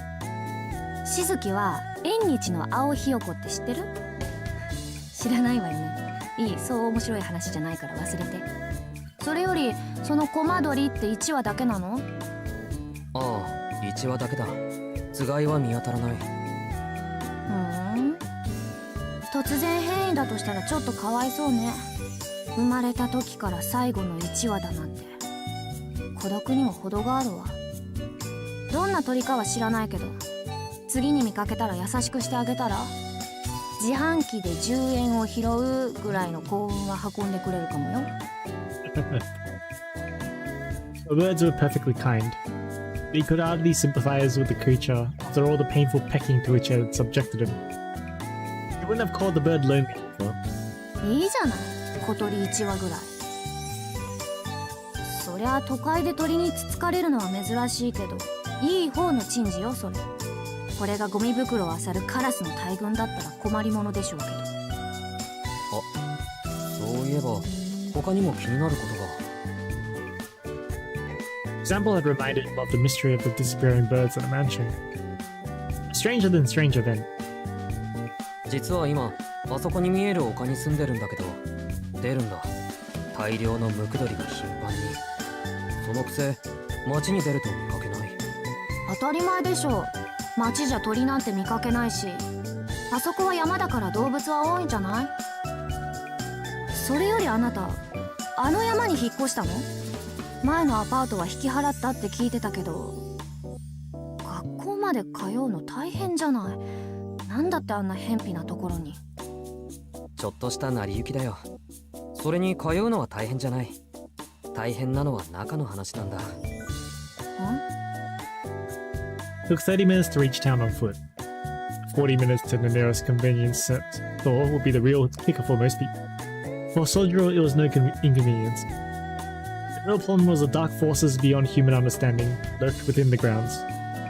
すまない。それはクマリに話すことじゃなかった。それより今の話だ。町には鳥が少ないと言ったけど、どうして？単に環境に適応できなかったのよ。何？鳥の話には随分と食いつくわね。しずき、動物好き？どちらかというと好きな方だけど。そう、私は嫌い。そんな私に鳥の話とかしてほしい。Her statement could hardly be more self-contradictory. It's after telling him to be nice to a bird that attacked him, she was now claiming she did not even like animals. そうだな。嫌いなだけで苦手でないのなら知ってる範囲で聞かせてほしい。痛いとこつくじゃない。いいわ、バイトまでの時間つぶしにしてあげる。さっきの続き環境に適応できるかできないかってところからね。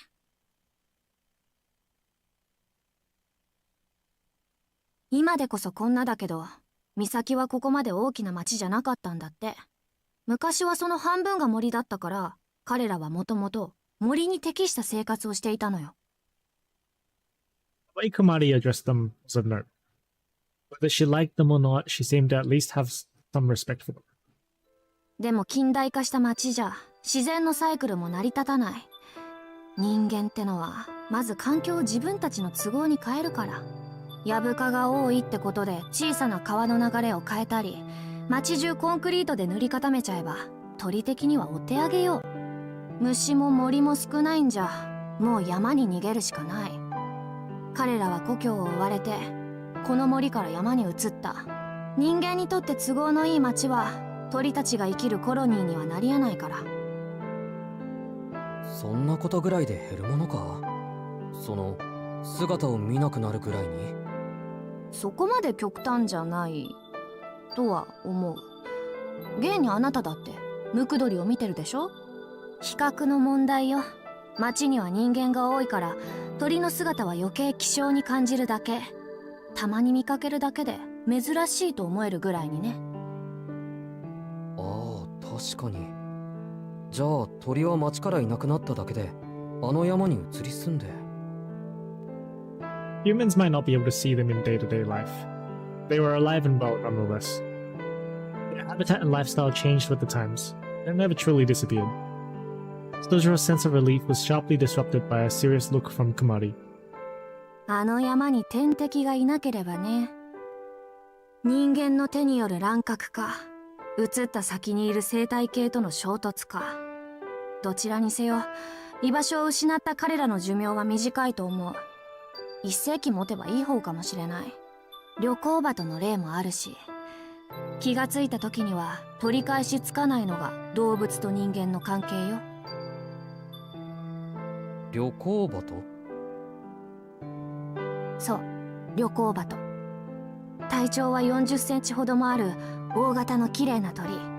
オスの翼は深い青色で、胸は鮮やかなエンジ色。オレンジ色の目は嘘みたいに愛らしくて、その羽は時速100キロで長い距離を旅するの。Voice had a certain tenderness to it. She was daydreaming about birds she had never even seen in flesh. 北アメリカにいた鳩でね、春は南から北へ、冬は冬越えのために北から南に移動するの。今から100年以上も前の話よ。彼らはかつて地上で最も繁殖した高等動物だった。何しろその数は50億。当時の総人口より多かったっていうんだから圧巻よね。なんと人間より数の多い動物がいたっていうのか。うん。でも彼らは絶滅したわ。他ならぬ人間の手によって。16世紀にヨーロッパからアメリカ大陸にやってきた探検家たちは空を覆い尽くすほどの鳥の群れを見た。それが旅行鳩を記した一番古くて確かな記録。まあ私も本で知った知識だけど、太陽を隠してそのおびただしい数で森を覆って雪のように糞を落としていく光景なんて今じゃもう夢物語でしょうね。Rain down droppings like snow, damn. でも当時の人にとっては Kinda gross. 悪夢だった。旅行鳩一羽一羽は美しいフォルムをしていても、それだけの数が集まればそれはもう暴力なんだから。彼らはその時点では森を破壊し人間を脅かす悪魔のような存在だった。営巣地は 10km にまで及んで1コロニーにつき5万羽近い鳥の鳴き声が響いたのよ。一瞬にして風景を変えるほどの鳥の群れと世界を覆うほどの鳴き声。冒険家たちが救んだのもうなずけるわね。一つの住処に5万羽。Sojo trailed off as he attempted to count the number of these digits. He could barely count the number of people in the crowd outside the station. That would be far beyond his capacity. でもそんな数の鳥を人間の手でどうやって。ええ、当時誰もがそう思ったんでしょうね。でも話は簡単だったの。人間にとって旅行鳩は脅威でもあったけど、同時に安価な実りでもあったから。渡り鳥の胸肉は美味しいでしょ、よく鍛えられてるから。そんな食材が空に向かって鉄砲を撃つだけでバタバタと落ちてきたとしたら、あなたはどうする？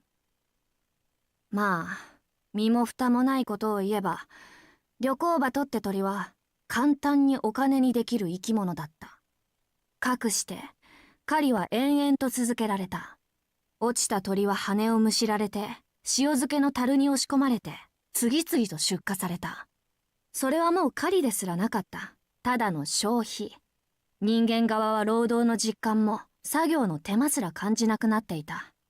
その頃、旅行鳩は1羽1セントで手に入れることができたんだって。ここで言うならたった1円。ほんと。信じられる？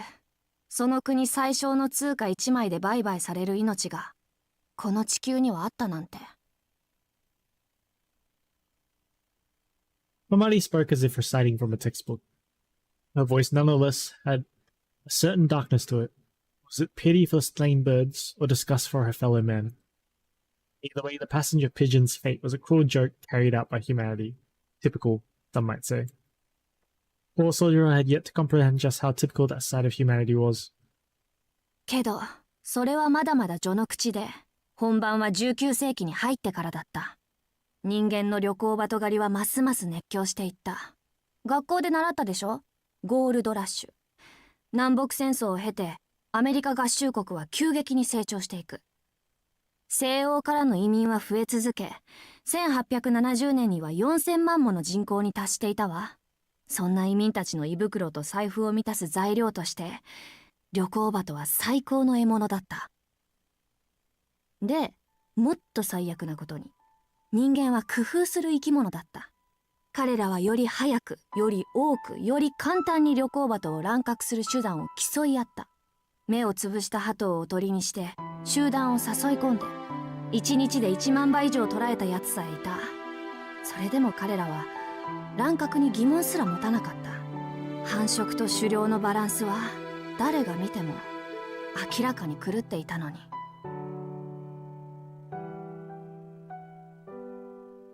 She was doing everything she could to speak in calm, measured tones. Roger, meanwhile, was completely enraptured by her words. Having been raised in the mountains, it was by no means a happy story for him. And now he was more interested in knowing why it ever happened in the first place. それ一方的すぎないか？旅行鳩だって数が減ってくれば人間には近寄らないんじゃ。そこが彼らの不幸だったのよ。旅行鳩は繁殖力が非常に弱くて自衛手段を持たない鳥だった。大群で暮らすこと、それだけが彼らの身を守る手段だったの。彼らが50億の王国を築けたのはそれまで天敵がいなかったからなんでしょうね。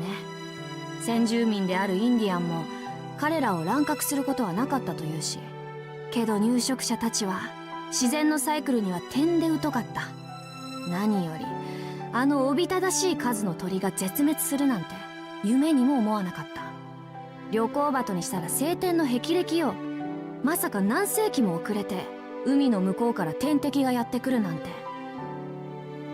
そうして1896年、人間はようやく熱狂を冷ますほどの現実に直面したわ。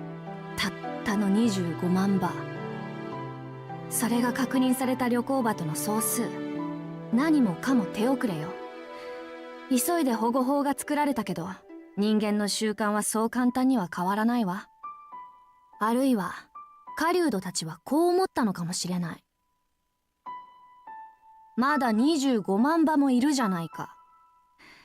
1000羽や2000羽ぐらいなら独り占めしても構わないだろうって。そうしてハンターたちは当時最新の技術、電報で旅行鳩たちの所在を知らせ合って、実に20万羽の旅行鳩を仕留め、4万羽を傷つけた。生き延びたのは5000羽だけ。この時点で彼らは野生で生きられる種ではなくなったのよ。Roger's face sunk into a scowl. no longer able to survive in the wild. He knew all too well what that phrase meant. That animal can last long on its own. That animal can survive without a sufficiently large population of their fellow kind, sufficient feeding grounds to support the group. Strength in their massive numbers was all the passenger pigeons ever had. So once that was gone, that was as good as extinct. それで旅行鳩はどうなったんだ？最後に保護された旅行鳩はたったの3羽。シンシナティの動物園ではオス2羽、メス1羽の旅行鳩が飼育されたけど、1年でオスたちは死んじゃったわ。残されたのはメス1羽だけ。その時点で彼女は地上で最も孤独な生き物になった。名前はマーサ。北アメリカを旅する鳥たちの最後の1羽でありながら、ただの一度も空を飛ぶことができなかったカゴの鳥。結局29年で彼女はその命を終えたわ。1914年9月1日午後1時。一つの種が終わる時間がここまで正確に残っている例は今のところこれだけよ。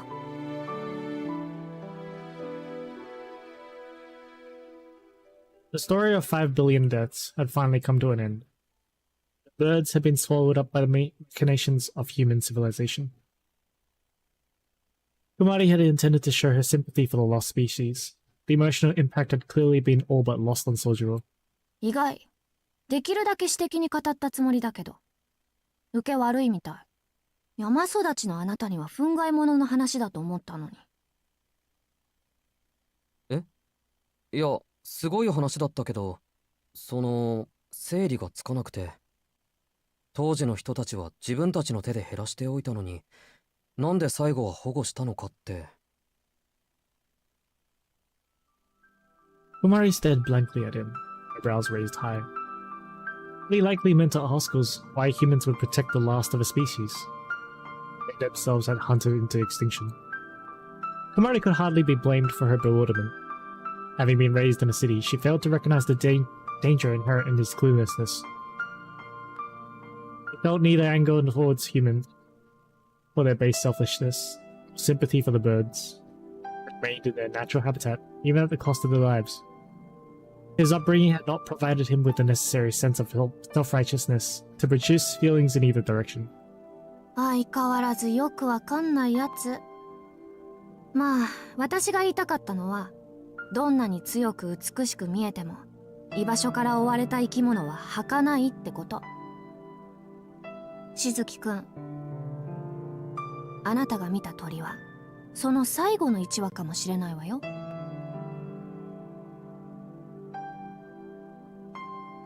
With that, the little conversation came to an end. It was nearly time for their shifts to begin. Sojiro was the first to head off.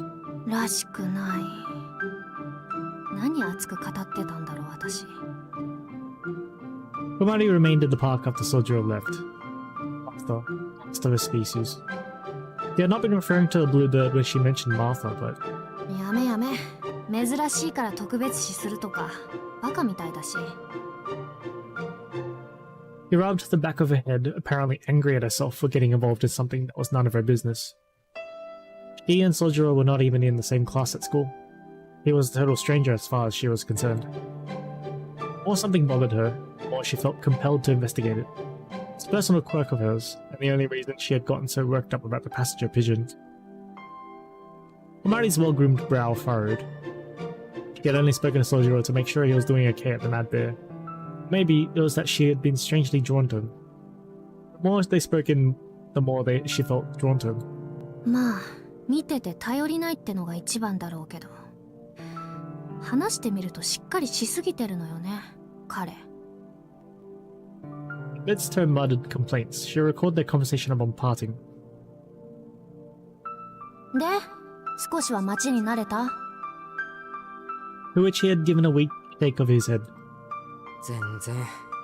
何にせよ、覚えなくちゃいけないことが多すぎて。He was trying his best to keep up with the overwhelming amount of new information every day. However, despite his apparent naivety and frailty, he was in fact trying to learn everything he could about his new surroundings. At the same time, There's no reason it needed to be so overwhelming in the first place. It was only due to his own naively subordinate frame of mind that he felt compelled to memorize each and every detail. どうだろう。素直っていうのはちょっと違うと思うよ。単にそれがいいことか悪いことかまだ分かってないだけかもしれないし。He awkwardly claimed. そうね。でももしかしたらそもそも Hermione stopped herself mid-train of thought, deciding to instead wave goodbye and then take her leave. He sighed aloud every time she replayed the scene in her head. Work at the convenience store started in 5 minutes. She gave herself a light slap on the face in an effort to forget their conversation. She reminded herself that she had neither the energy to worry about other people's problems, nor the obligation to do so. She had her own concerns, saving up enough money for college, for example. Fighting against her parents' opposition every night was draining enough. There's no room for burdening herself with other students' issues. でももしかしたらそもそも It's not like her to get so tongue-tied, he thought to herself under a strained smile. ほんとはっきり言ってやればよかった。あなたは単にそういうのに関わる気がこれっぽっちもないんじゃないのかって。Yeah! Would have been a good question to ask him, huh? It really did annoy her. Now in a thoroughly bad mood, she left the park in a huff.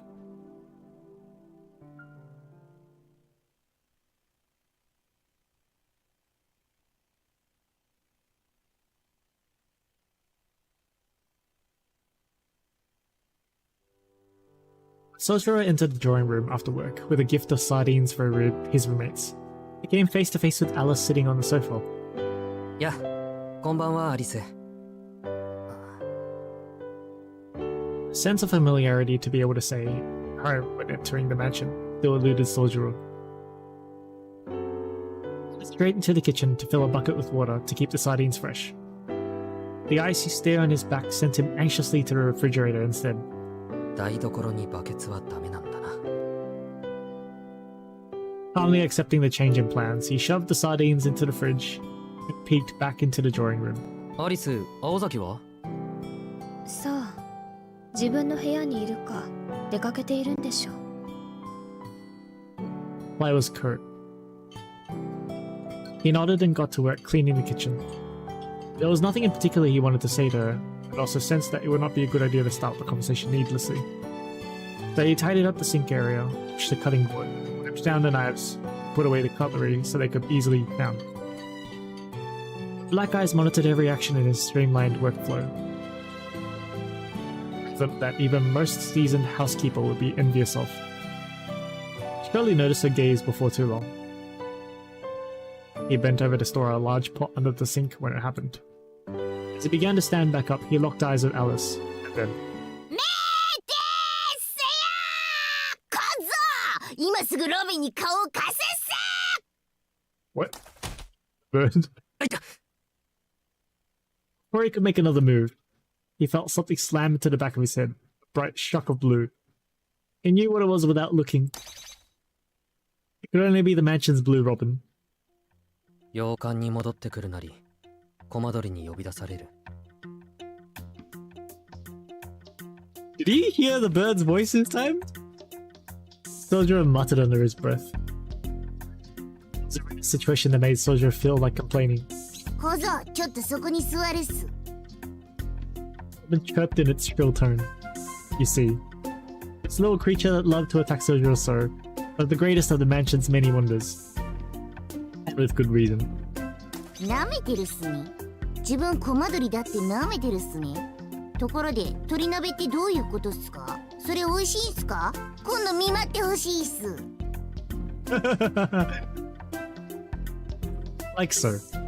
Sojiro had an inkling of what the bird was getting at. For someone raised in the mountains, this was an utter nightmare. Animals were not supposed to be able to talk. Then again, having lived in the mountains for over a decade, he did sometimes feel like he could understand what birds were trying to say. It was just his imagination. Sometimes he thought they even saw him as a friend. That was not the case with this bird. Sojiro had a realist's attitude towards wild animals as a result of being so familiar with them, in contrast to the ever mysterious humans who lived in the city. しかし、現実だ。 As much as he wanted to deny the reality he was facing, he could not help but recall Kumari's story. He had said to try to be nice to the big bird the next time he saw it. According to her, any rare or one-of-a-kind creature must accordingly feel very lonely. 座れって言ってるのに仕方すか。あーでも椅子ないっすねここ。じゃあ立ってるっす。小坊主だけに廊下に立ってるのがお似合いっす。あれ今はうまいこと言ったんすかね自分。 The bird perched itself on the telephone receiver, seemingly worn out from all the flapping. Soldier was dumbfounded. Listening in silence to the bird's chatter was his way of expressing his denial.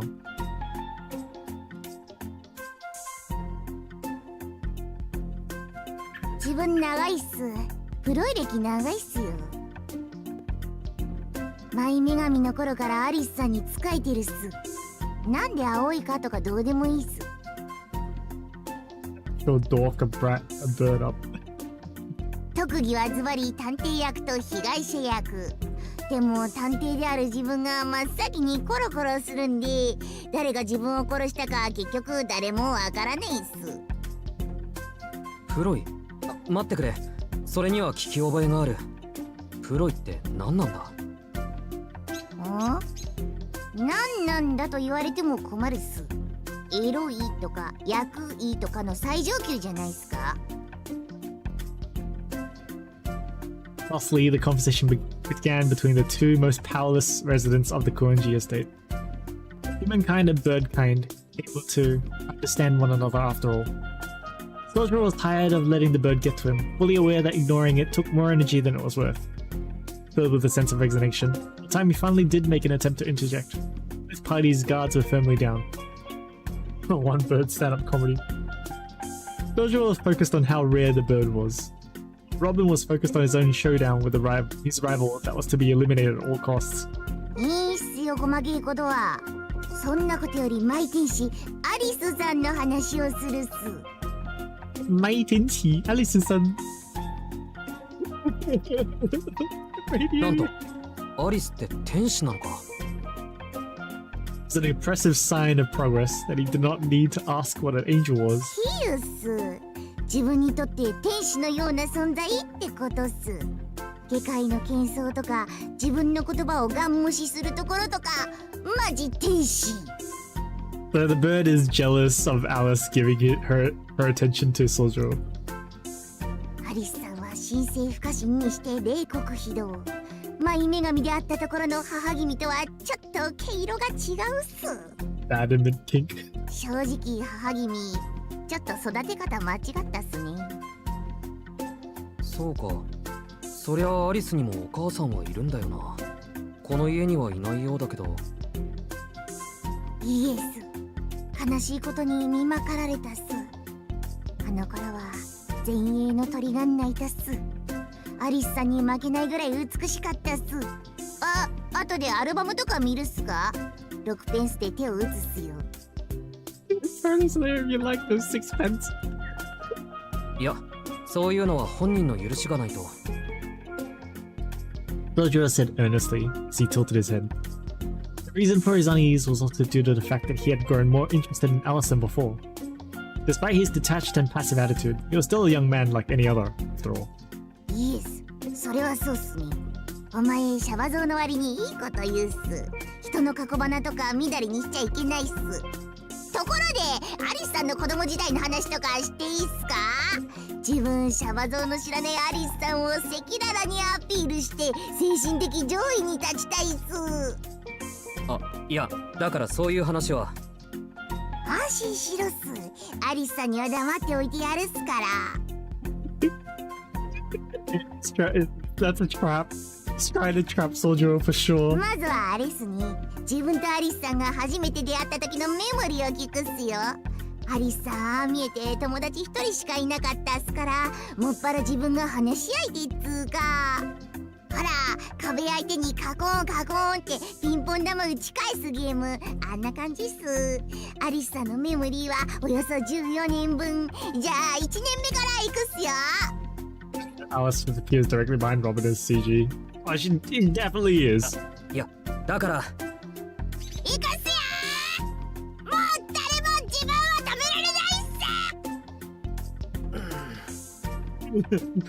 Soldier. Bird was trouble. Brained had taken on a whole new meaning to Sojiro. If he were stuck here listening any longer, he had the feeling he might hear something he would not be able to unhear. すまない。そろそろいいかな。His hand, he attempted to flee to the attic of the second floor. ちょ待つさここからがいいところなのになんで去るっすか。スカーレット・オハラっすか。激動の主人公気取りっすか。そのあたり自分なんか納得いかないっす。まだうちに入ったばかりの新参者がなんでアリスさんの視線を独り占めしてるっすか。許せないっすけどその秘訣を教えてほしいっす。切実に。自分本気出したらすごいっすよ。何？ Halfway up the stairs already, Sojiro quickly retraced his steps. 君、今のはどういう？だからアリスさん好きあらばお前を見てるっす。思い出したっすよ。そもそも自分熱視線でサーチされてるからって突き上がるなと釘刺しに来たんす。だいたいソノジは何度も自分に助けられてるっす。Sono G. Even though it's a Sono G nickname. アリスさんの命令がなかったら今頃ソノジ鏡の中でおだぶつっす。これなんすかね。人間の感情とかわかんないっすけど魚辺に佐渡とか書くっすかね。Sono G. 助けられてるって俺が？まあ殺そうとしてるのもアリスさんっすけどね。アリスさんはこう言ったっす。彼が鏡の中に迷い込みそうになったら助けてあげて、危険なものには近寄らないように誘導もしてあげて。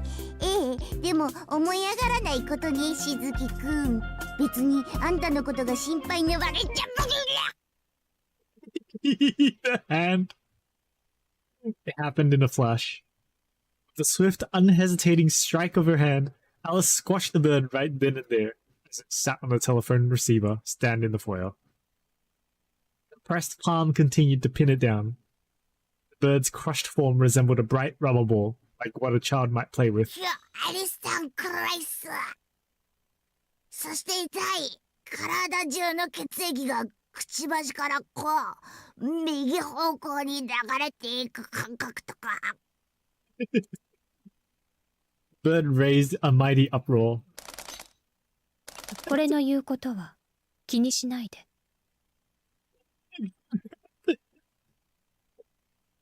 Let's return to the drawing room, taking the bird with her. Her dark silhouette, cloaked in shadow, was the complete opposite of the gaudy little bird. Soldier folded his arms as he stood alone, no less confused than before, and whispered, こうしてますます疑問は増えていくのだった。up at the night sky visible through the skylight.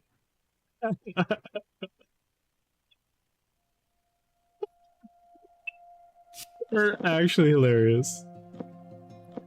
So we have 2 more episodes, books to go through.